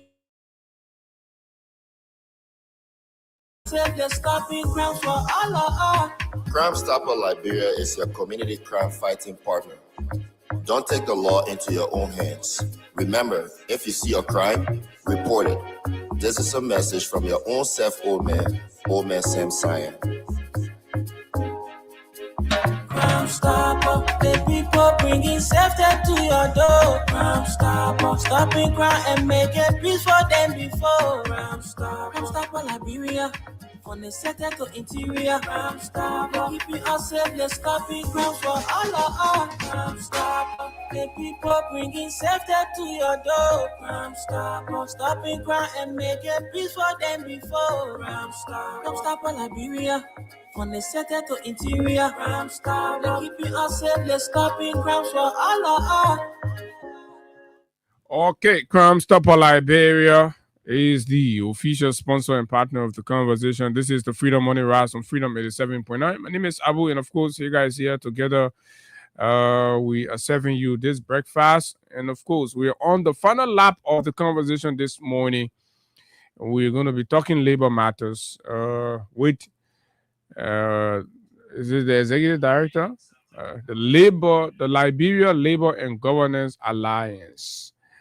They have done a report on the issues of labor practices in Liberia. It's a comprehensive annual review of labor governance, foreign work permits, institutional failures, and workers' rights in Liberia.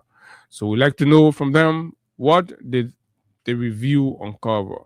What have they seen within their assessment across these different labor-related issues?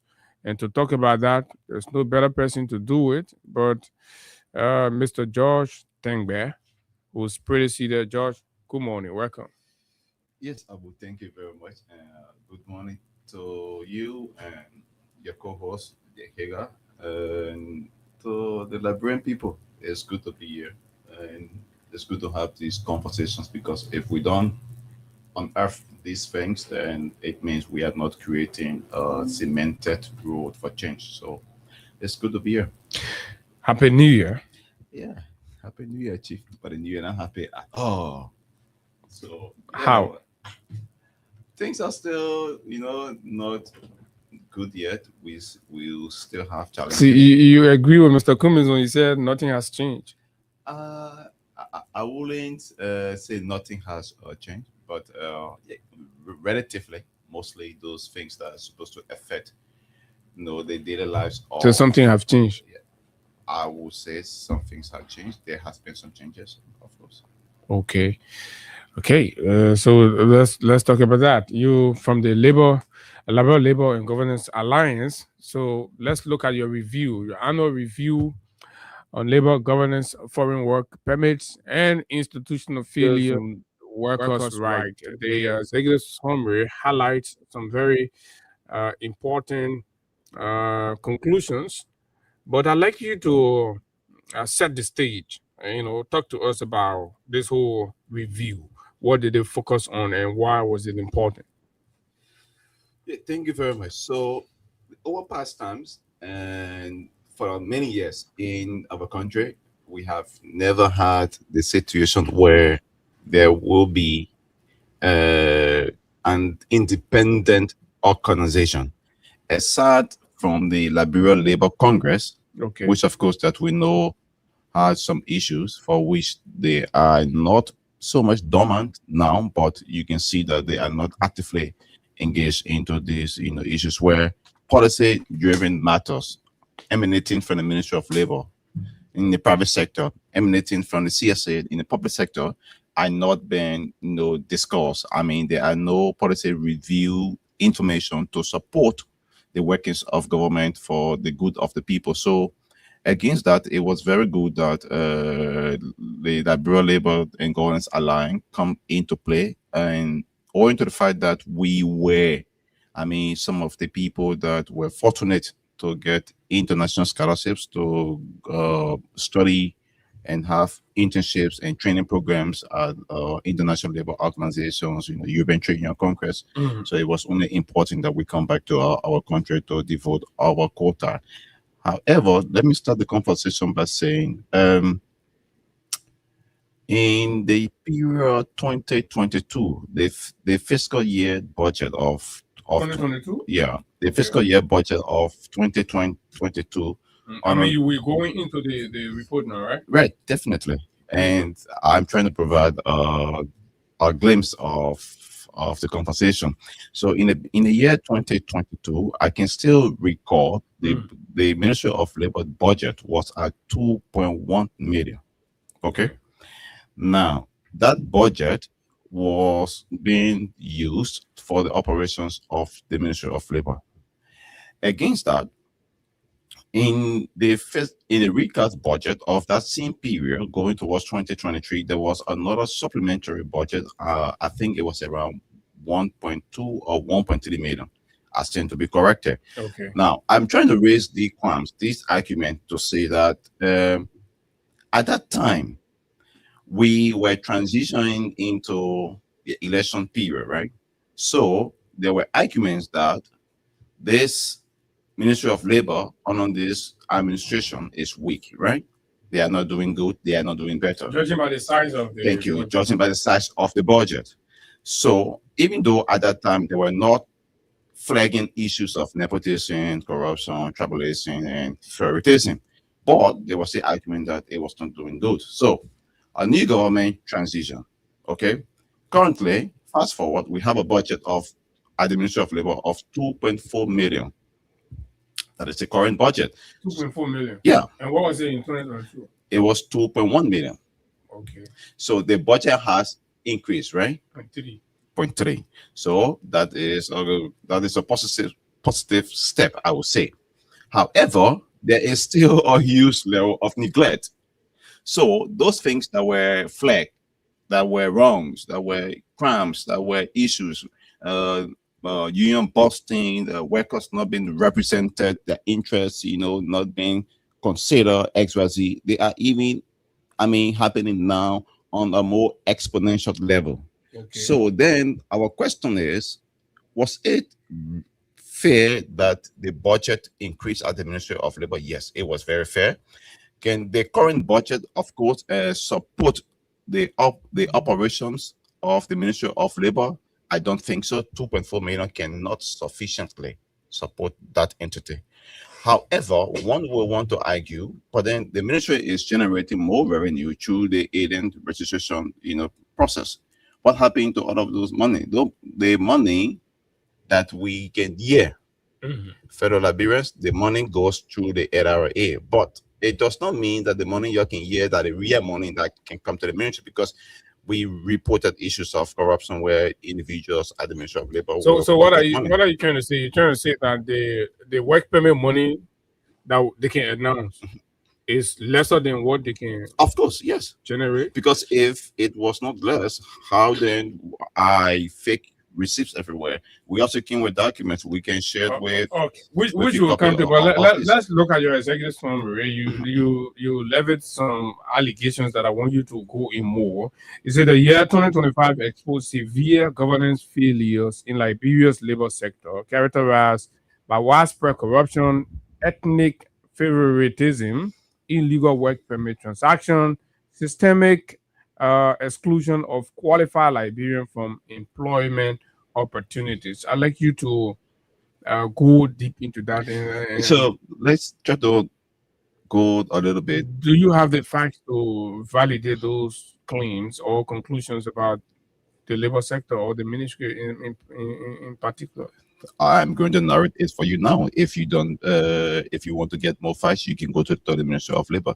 But now, here are the situation, and these things were investigated. We also have data because we were in the counties and we know exactly what's happening.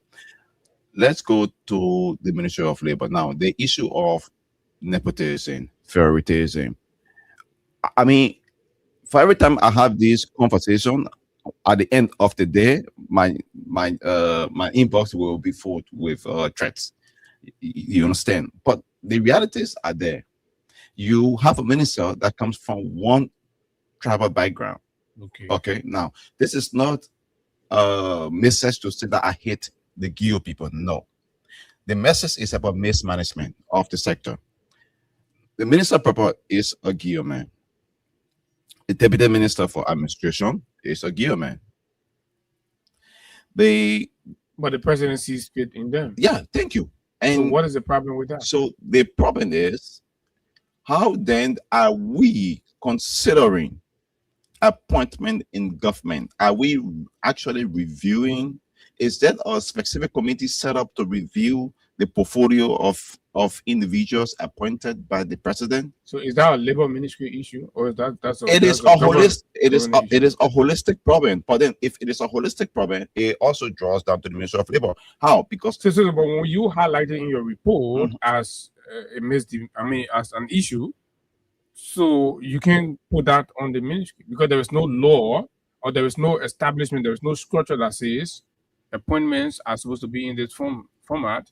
And then it gets violated by tribal considerations. Then I think you are trying to misunderstand the law, because Article 18 of the Constitution speaks against one ethnic group. It speaks against one party. It says it speaks against one ethnic group. Like how? Like the Constitution, Article 18 says every Liberian citizen has the right to appointment. It does not matter which political party you come from. It does not matter which tribe you come from. Now, all of the list of... So they did say that, no tribal group must have a dominance in a particular ministry. No, it did not say that. So why are you making an issue? Because logically... There's no violation of the law. There is a violation of decency. There is a violation of hygiene. No, those are moral questions. No, you can ask the appointing authority, but you can't hold the ministry responsible for that. If you want us to... No. I want our claim to be within the confine of the law. Our claims are within the confine of the law. Okay. All of these people that are appointed, that I'm trying to list for you, they are from the MDR political party. Okay. All of them. The minister is from that party. The deputy minister is from that same party. And the president knows that. The deputy director on alien registration is from that party. So you should take that up with the president, not the people. Who do you think? If there is any abuse who do you think recommended them? If there is any abuse under whose recommendation? No, I'm challenging your thought. One minute here, I'm challenging your thought to say if there is any abuse there, then that abuse has to be from the president. It's the president that's trying to agree with you partially, The president abused his presidential authority, and of course, dominated the ministry with Guido people. But you can hold the administration because they saw themselves there.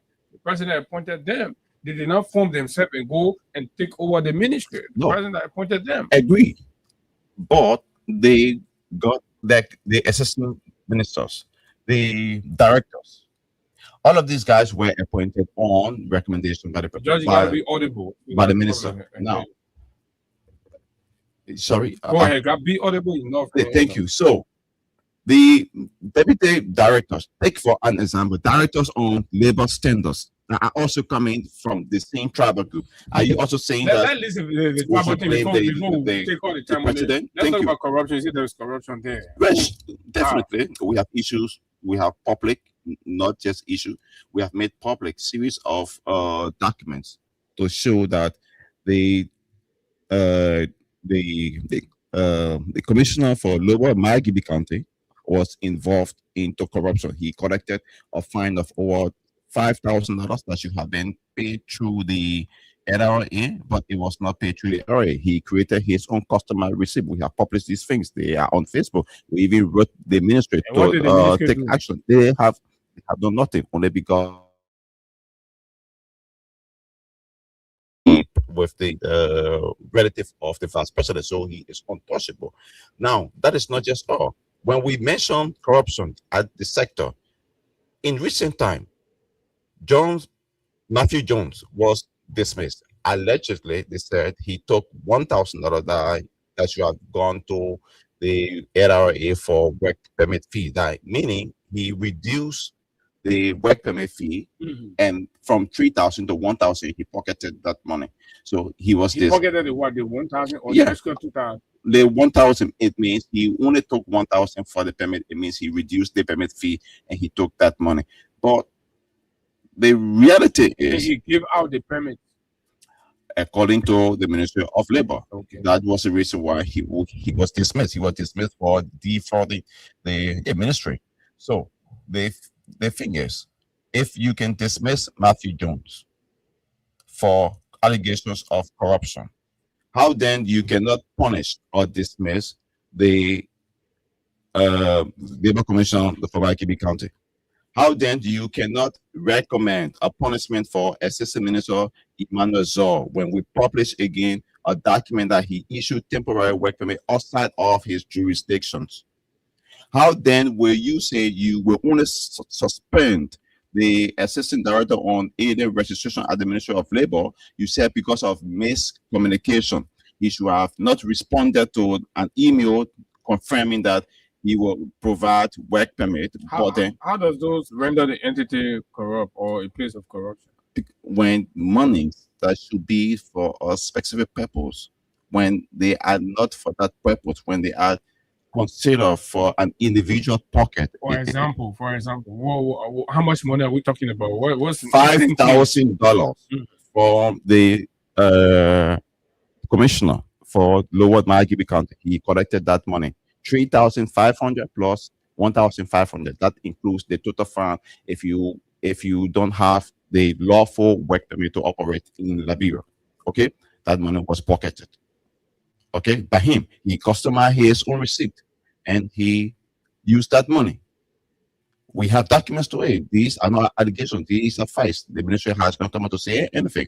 Not only that, temporary work receipt issued by the Assistant Minister Emmanuel Zor in going towards Mount Barclay to a businessman and outside of his jurisdiction, but then nothing was done to him. The president did not even take action, and there was no recommendation from the minister for punishment on these guys. So when it comes to those guys that are actually in the confine of the president MDR political party, they are untouchable.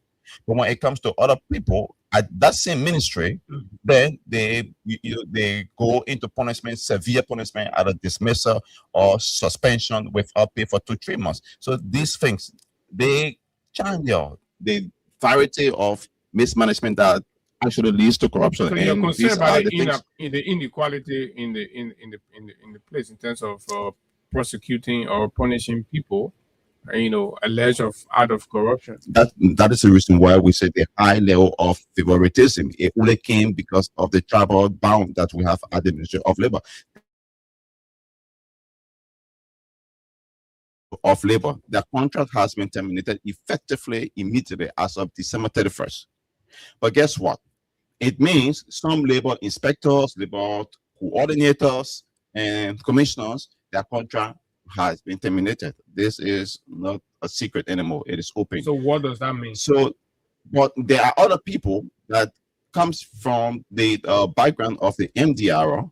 Those other people are being protected and shielded by the Minister of Labor. So they will not, they have been reassigned. So the thing is, you have the human resource manager at the Ministry of Labor that comes from the MDR and is also a Guillaume. Now, when that happens, you realize that there will be a lot of times that compromising will take over. Real issues that should affect everyone in general, the issue of inequality will not be addressed. People will then want to, compromise certain areas, certain positions, certain things for themselves. And okay, for let me ask one you group of party. after he said under the leadership of Mr. Kubo Kra, the ministry increasingly drifted from its legal mandate. The foreign work permit system, a central tool for regulating the labor's market, devolved into an unregulated, cash-based marketplace dominated by political appointees.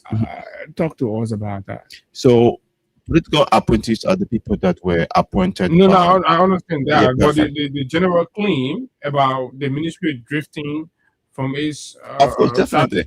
Right now, the Ministry of Labor is one of the top revenue generation entities of government.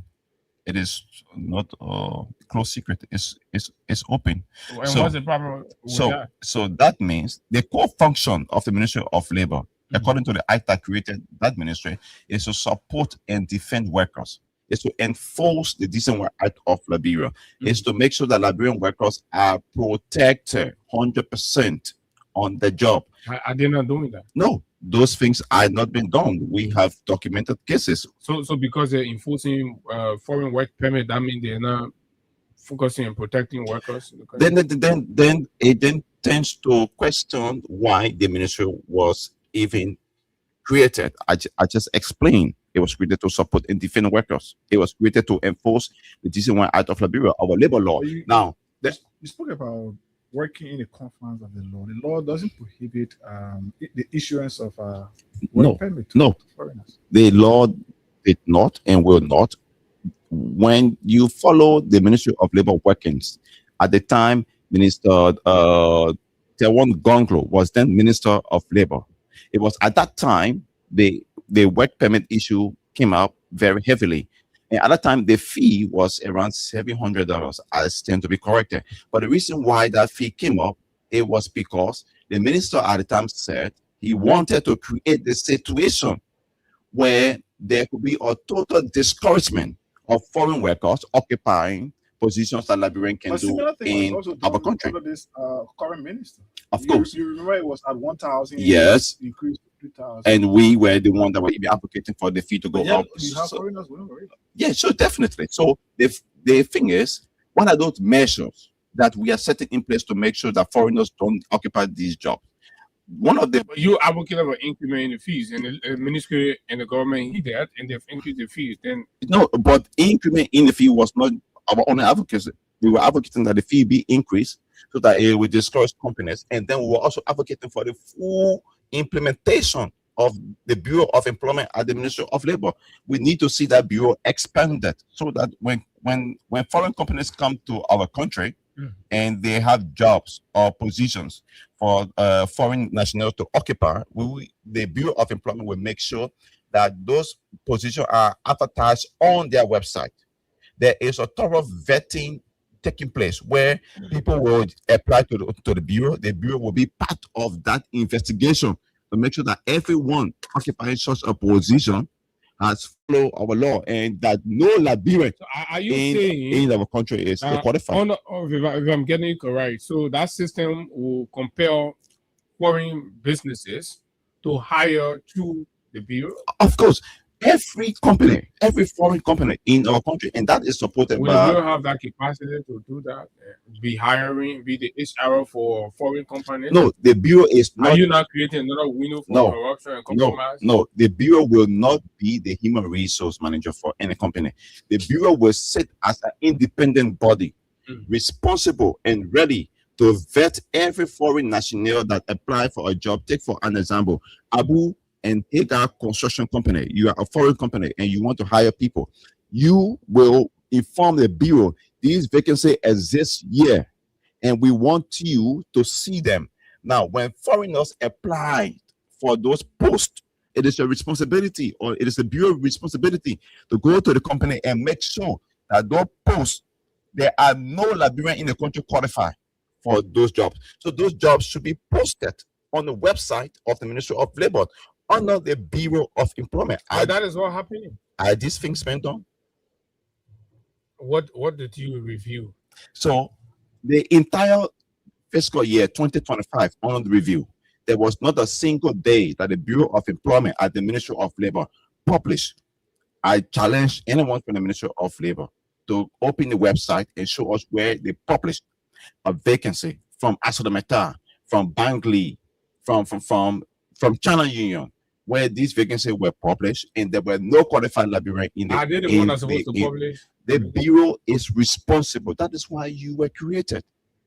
You were created to have oversight on these kinds of things.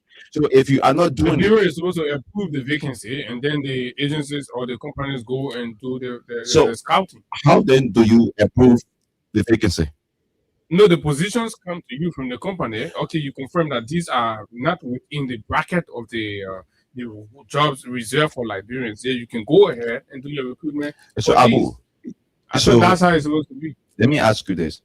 When was the last time in the period under review 2025 that you see the Bureau of Employment at the Ministry of Labor publish any foreign vacancy in any newspaper? I mean, the Bureau doing her own work. All of these foreign vacancies are always published by the companies. But yeah, that's what I've known to be the procedure, unless what you are saying now sounding new. So then, if the bureau will just sit there and allow the company to publish, to do their own hiring process, then how do you think Liberian will be able to get those jobs? Do you think that those companies will sit there and allow Liberians to get jobs that they think that they can bring in that one or two persons, man, to get? Where else do you know that the state agency will be the one recruiting for foreign companies? In Ghana, when so the state agency does not recruit from foreign company. The state agency is informed about vacancies. But are you telling me that the Ministry of Labor, they're not informed about it? So if they were informed, or if they are informed, why are they not publishing these things? It is so simple. It's like ABC. But the companies are publishing it. No, Abu, then we are still drifting the conversation back. Why you don't trust the companies themselves publishing it? Because they will compromise things. Of course, they will compromise. The company will not be in the interest of the Liberian workers. No way. The company will be in their own interest. So it is the Liberian people, through the Ministry of Labor, through the Bureau of Employment. Have you done a survey to establish that foreign businesses in Liberia do not want to hire Liberian? So let me ask you this. No, I'm asking you. I want you to answer that. On our scope, on the survey that we have conducted, and me personally, I have investigated because I have reviewed letter of request for permit from foreign companies.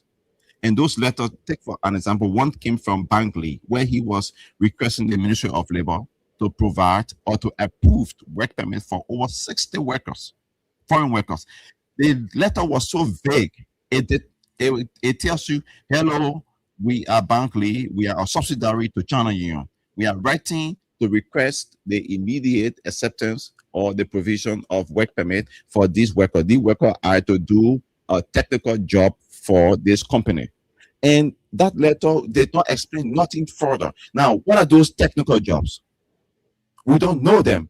What are those technical jobs that you think Liberians cannot do? Are they experts or don't we have eye experts? Are they railroad engineers? So all of these things need to be provided to the Liberian people, and those information, they are meticulous enough for the Ministry of Labor to the Bureau of Employment to understand that they need them, and because they need them, they have to provide them to the public. Although the ministry announced a nationwide audit in June 2025, the exercise yielded only 19 permit revocation out of nearly 11,000. How? So in the period under review, 2024 to 2025, the Ministry of Labor, after they had their intensive audit, they most talk about audit, and that is one of the achievements according to the Minister of Labor. He said that is one of his major achievements, that audit. But guess what? The audit only provided to us by the minister that only 19 work permits were revoked.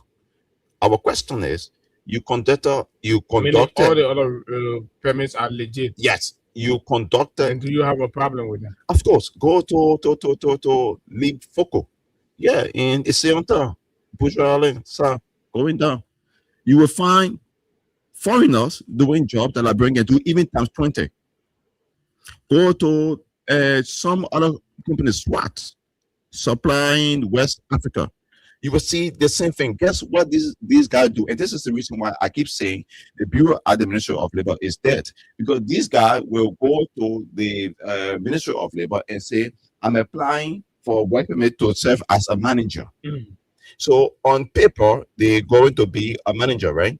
When they leave from there, they go to the entity of work. They are sales agent. They are warehouse manager. So how then do we know whether these people are doing the right job? Now, the Bureau need to work in connection with the Inspector General and the labor inspectors or commissioner or coordinators. And that brings us to the enforcement of the Decent Work Act. Is that the enforcement arm is dead? And why? And what does that mean for Liberian labor? It means Liberian labor should continue to bear the full weight of total non-support from the government.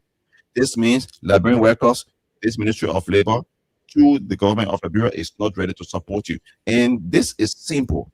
The supplementary payroll of the Ministry of Labor that was submitted by the minister, though it was bloated with ghost names, okay, because they were like director on occupation safety and health name on that list, and his name or her name were already reflecting on the listing of the Ministry of Labor payroll. Okay, so there were many names on that listing that are already on the original payroll of the Ministry of Labor. So that supplementary payroll submitted to the Ministry of Finance in 2025, October of last year, was not approved by the Ministry of Finance.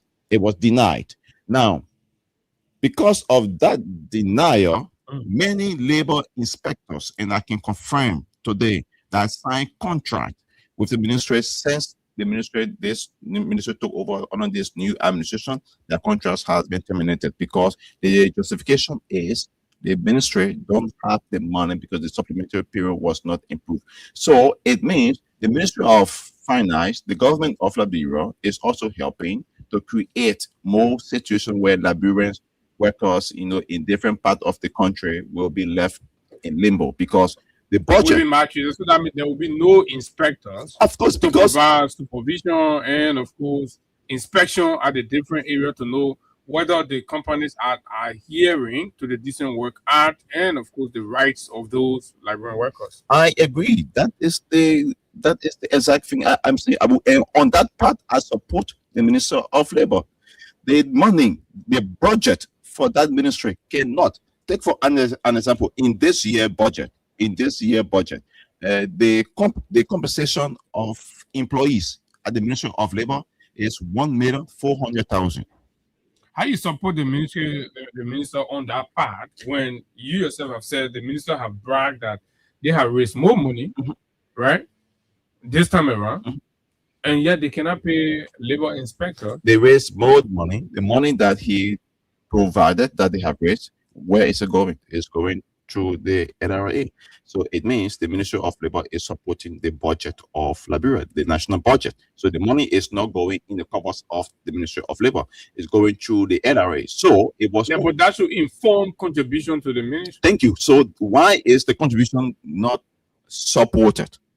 That is because it's either the minister was not able to justify the budgetary support he was requesting from the Minister of Finance, or that the minister was a little bit unclear, maybe about the ghost names or bloated, listing that he provided to the Minister of Finance.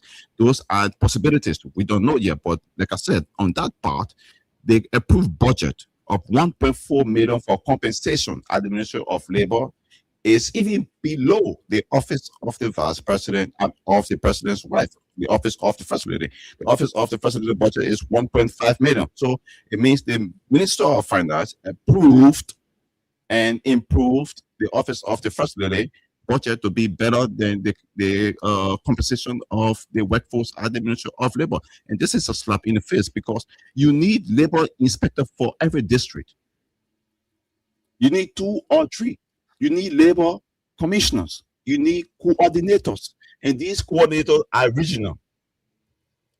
So if you only have 15 to 25 labor inspectors in the entire ministry, how is it possible that all of these people will perform magic to go to all of the counties every month, every week to carry on work? It's not possible. It's only possible so that means when there is enough budget.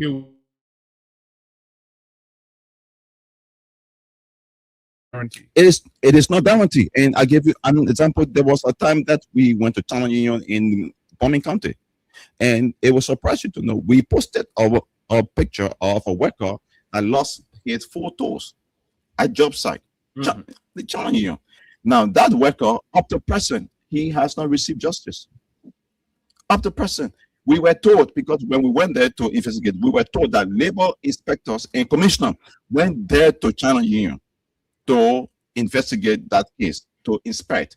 And they were shocked to see that a Chinese man was serving as a gate man, and a Chinese man is even pushing wheelbarrow. Now, that is not the major thing. The major thing is no people were denied entrance because the Chinese people called the minister, someone from the Ministry of Labor, and the person said that they should walk away from there, they should leave. So they left. So that investigation is still pending. And we have the medical report of that person. So these things are happening. So it is clarified that Liberian workers will not be prioritized with this budget and under this mismanagement, under this huge level of discrepancy at the Ministry of Labor. It is not possible. So in spite of a $1.2 billion as a country, you're still the very relevant ministries that should perform tasks are important to the safety and protection of Liberian workers are not going to be achieved. No, it is not going to be achieved. It can only be achieved if the Ministry of Labor budget goes up to 7 million. And what are some of those common concerns and challenges that you've observed that laborers are facing across the companies and the businesses? And don't forget about the school boards; they themselves are going through some things. So there are issues of occupational safety and health. That is one of the major things. Occupational safety and health. Now, that department was dormant since the minister took over. It got reactivated. It got reactivated last year. In the 3rd quarter of last year. Now, according to the minister, it is about time now that the occupational safety and health department at the Ministry of Labor support the workings of workers. Sadly, let me say this to you, and the former labor minister, Councillor Tewon Gongro, the reason why I always like to pay reference to him, because he was setting the benchmark. He was creating the passage point for Liberian workers to actually be supported and defended by the Ministry of Labor. Tewon Gongro at the time created something called Occupational Safety and Health Committee as mandatory obligation of every private company. So it means every private company in the country, you should have an Occupational Safety and Health Committee. And that committee is responsible to ensure that the company is in compliance with occupational safety and health protocols as of the Ministry of Labor as enshrined in the December Act of Liberia. That is totally dead. Another thing, labor inspectors going out there to investigate. It is very poor. We just came from Grand Bassa County, where we are investigating the situation. We just concluded that 65 workers working for Sigma Group. You all know Sigma Group right across Butcher Island. That company got a contract through Stop and Shop. Orange Liberia, Orange Data Center is now being built in Grand Bassa County. The project is worth $10 million Liberian dollars. Orange Liberia gave that contract to Stop and Shop. Stop and Shop hire Sigma Group. Stop and Shop hire Sigma Group. Sigma Group hire locally Liberians. And these Liberians, they hire them on daily hire. Liberian engineers? Or? No, not engineers. Yeah, laborers. They are on daily hire. So they took them and carried them to Grand Bassa County. They took them from Monrovia? Yeah. Wow. No daily hire About 35 persons left from Monrovia and 30 persons from Grand Bassa, right? Okay. Because they needed to balance it. They needed skills and unskills. So most of the skills guys came from Monrovia. Okay. So they went there. Now, the project is on. I will share it with you pictures and videos. Safe drinking water is not provided to workers. The workers are drinking from borehole, open borehole. We have the videos. We have published some of them. Open boreholes. And that borehole is surrounded by dirty water. And the water they are drinking, and the same water being used to mix the concrete and do other work. That is not just the top. Are you kidding me? I'm serious. Also, there is no occupational safety and health there. Imagine, there is no first aid there. So if I get hurt on the job, like I investigated over 20 workers that got hurt on the job. They had to leave to go home to go treat themselves. Lebanese men are the one managing the Liberians there. You can see the high level of labor abuse and exploitation. Shouting, insulting. Don't labor inspector go? No, labor inspector went there. The labor inspector, and this is an open call to him. The labor inspector went there. He told the workers, because the workers were complaining that their Sunday wages is also not being paid, and it has not been paid since March 2025 up to present. Okay. The holiday wage also not been paid. The overtime wage, they are paying in half. So when these workers approached me, we investigated the local year, then we had to travel to begin. I was in Grand Bassa for 3 different days investing this case. So the labor commissioner, instead of him doing his work, the labor commissioner, instead of him going in defense of the workers, and we serve him a separate letter. We serve a letter to the minister. We also serve a letter to the assistant minister on labor standard. We serve a letter to the inspector general. These people have not even traveled there to go and investigate these things since December 16. Labor most time complain that even the inspectors most time take side with the foreign or the contractors instead of the people. Yeah, which is true. And in this case, in Grand Bassa, it was surprising to know that labor inspector or a commissioner with. Well, why do you think, and then we'll go to the phone line, why do you think there is this level of abandonment of Liberian laborers to the mercy of these foreign companies or businesses? I think it all boils down to 2 things. One, the budget. Because most of the labor inspectors, their salary is around $325, $350. And I just told you, some of them were on contract. Their contract, all of them, contracts has been terminated.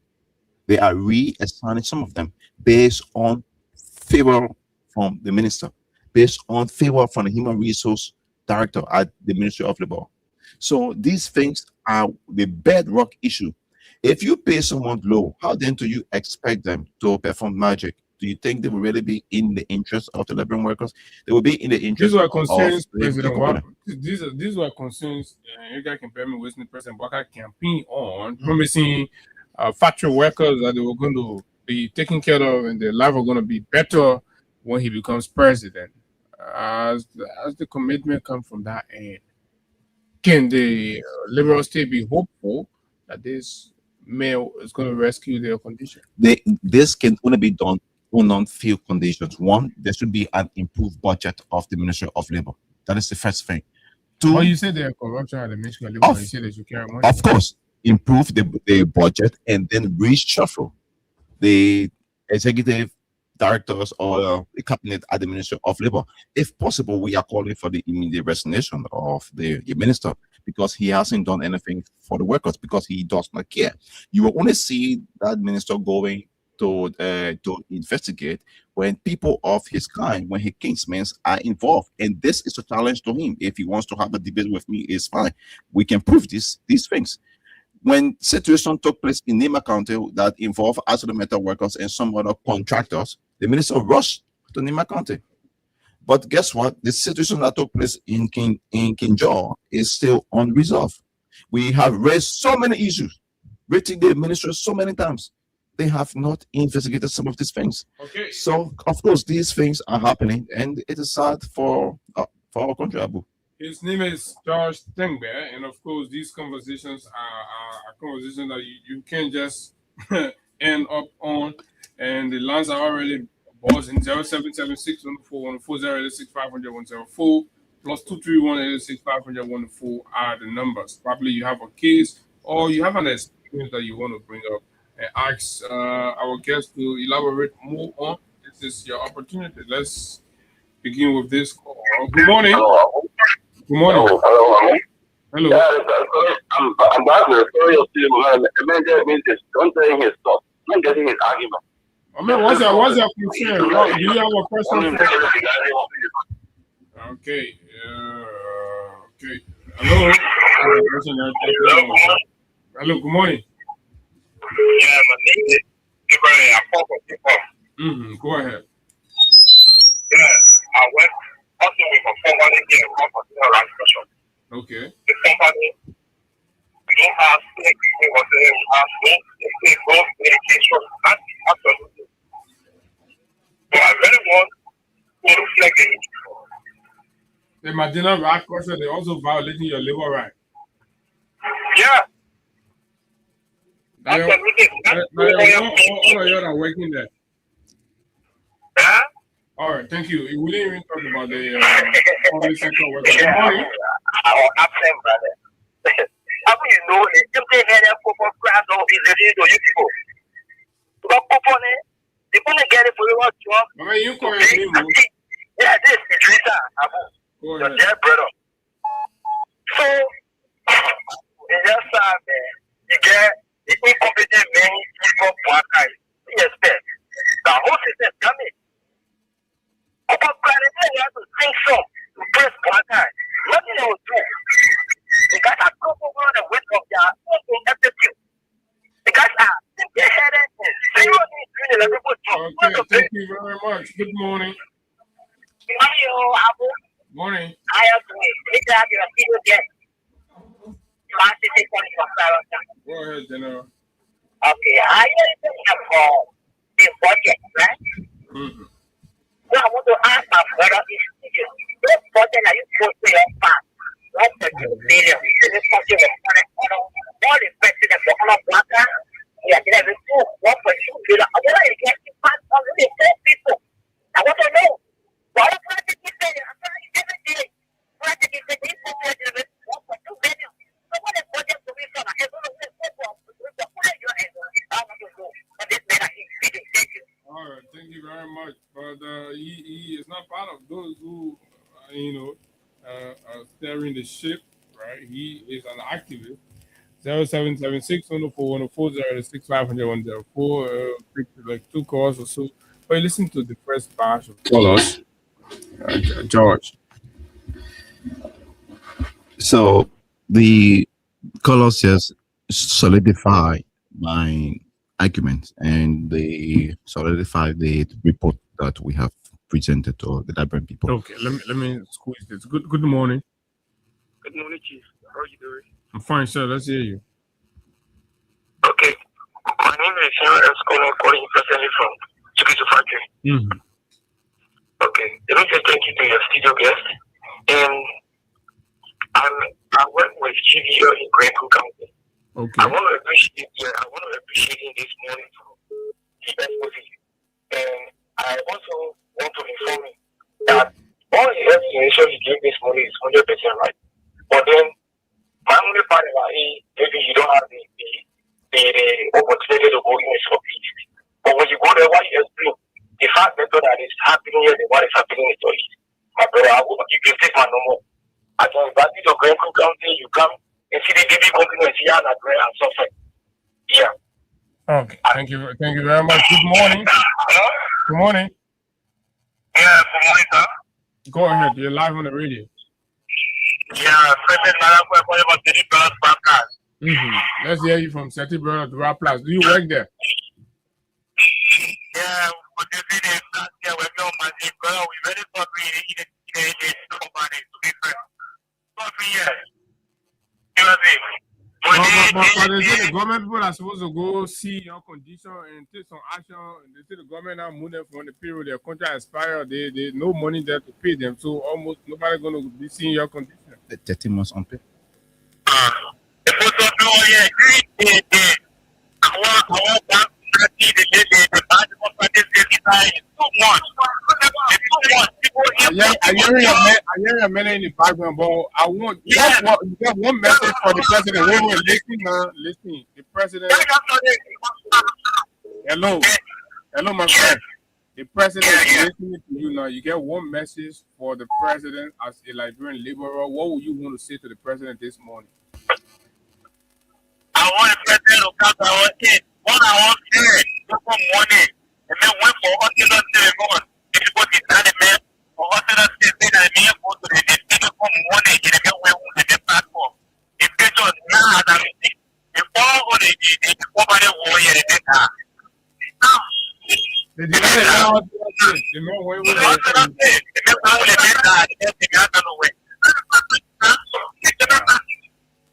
Good morning. This other one breaking half. This other one. But Josh, this is it. Squeeze this line. Maybe somebody calling for another factory. Good morning. Wow. Morning. Yeah. My man, get for all that thing. Go ahead. So Abu, the reality is the sector has been removed from the workings of the government of Liberia. What do I mean? The sector is in total neglect. The sector, these people in the private sector, these companies, these workers, Liberians, the people are totally suffering about that. I can tell you this for free. Just 2 weeks ago, we posted a video that a lady that worked with Aqualight, she was confirming to us that 2 of her birds lost their hands at the sector, at that work site. 13 workers, 13 months, contractors at the Ministry of Labor. Contract were terminated. Some of them are labor commissioners, coordinators, investigators. Their contracts were terminated. Guess what? In some cases, the Ministry of Labor has sent people to be served as acting labor inspector. Why they're already trained people, but you have terminated their contract, or you don't send someone to act. Those are small. The reason for the termination? They said that their contract has ended. They signed a contract, 1 year contract or 2 year contract with the ministry, and your contract ended, so they are terminating it. That's just it. But we know that those contracts have been terminated because, one, I believe it was a budget line. 2, I also believe is because we are in the third quarter of this regime, right? So many of the people, in my mind, that were promised jobs, some of them need to come on board, so they are removing some other people. Honestly, and then not to forget Abu, George Fem, our lawmaker for 50%. Guess what? 12 months and more, we not pay the people down here. The same people that stood with him during the campaign period, the same people that were there holding his placards, the same people that were there pushing ideas, logics for him, using their platform, they have not been paid. Yes. But they got my Representative down. But they're not saying it. Why are you talking about that? Because they don't want to speak up. Some of them, they call you, they say you should. Abu, I have investigated them. I'm telling you, if over 13 months, the last time they were paid was in December 2025. And guess what? They were paid against 2024. December. You mean Unity Party, Emmanuel Down? Emmanuel Down United Party. And this is a statement that worked for over 13 months. This is not news. This is open secret. This is news. Oh, it is an open secret. Go there. You will only find one or two staff at that entity working. Vast majority of them, people from the vocational school is running. That's all. I agree. But then what happened to those professional people that have been working for him? Guess what? They may turn and say, but you got to be sure whether they're employees or they're no, they may refuse to provide anybody contract. They've been running that person on friendship. He said, oh, you know, we are all family now. You just need to be working here, you know, and XYZ. When things get better, when I win the election, you will get your employment. Fly. That was the first one. The second fly, the man took the people money, May, June, July, August salary. He said, oh, you know, this is in 2023 now. The campaign now go to a certain level now. No money. We broke. So we're taking your salary that you're supposed to get for the 4 months or 5 months. You please give it to me. So so the lawmaker that's supposed to go advocate for the people that they mean are breaking the law. So then how do you expect our labor sector to improve when the same people that should be pushing ideas are the one canceling everything? How do you leave us? We're out of time. So to end, Minister Kopokra, I beg you. We have had a series of international engagement with top organizations.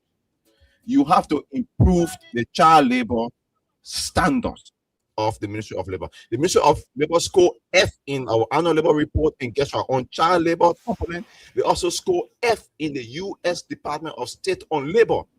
So it means the minister is actually not doing anything for the Liberian people. So it is about time that we try to improve that sector, and we will not stop talking, Abu. We will continue. Thank you very much. His name is George Tenga. He's been here talking labor matters, and you hear the calls from the different factories. We gotta go. Abu, we'll be here. We also forgot the donation. No, we'll talk about that. Yeah. Okay. We will be here on tomorrow to climax another week's presentation partnership. As a matter of fact. So until we are here, let's keep the peace of Liberia. This country, houses here will burn, but this country will not burn. Okay, until we see you tomorrow, do have a wonderful time. Bye-bye.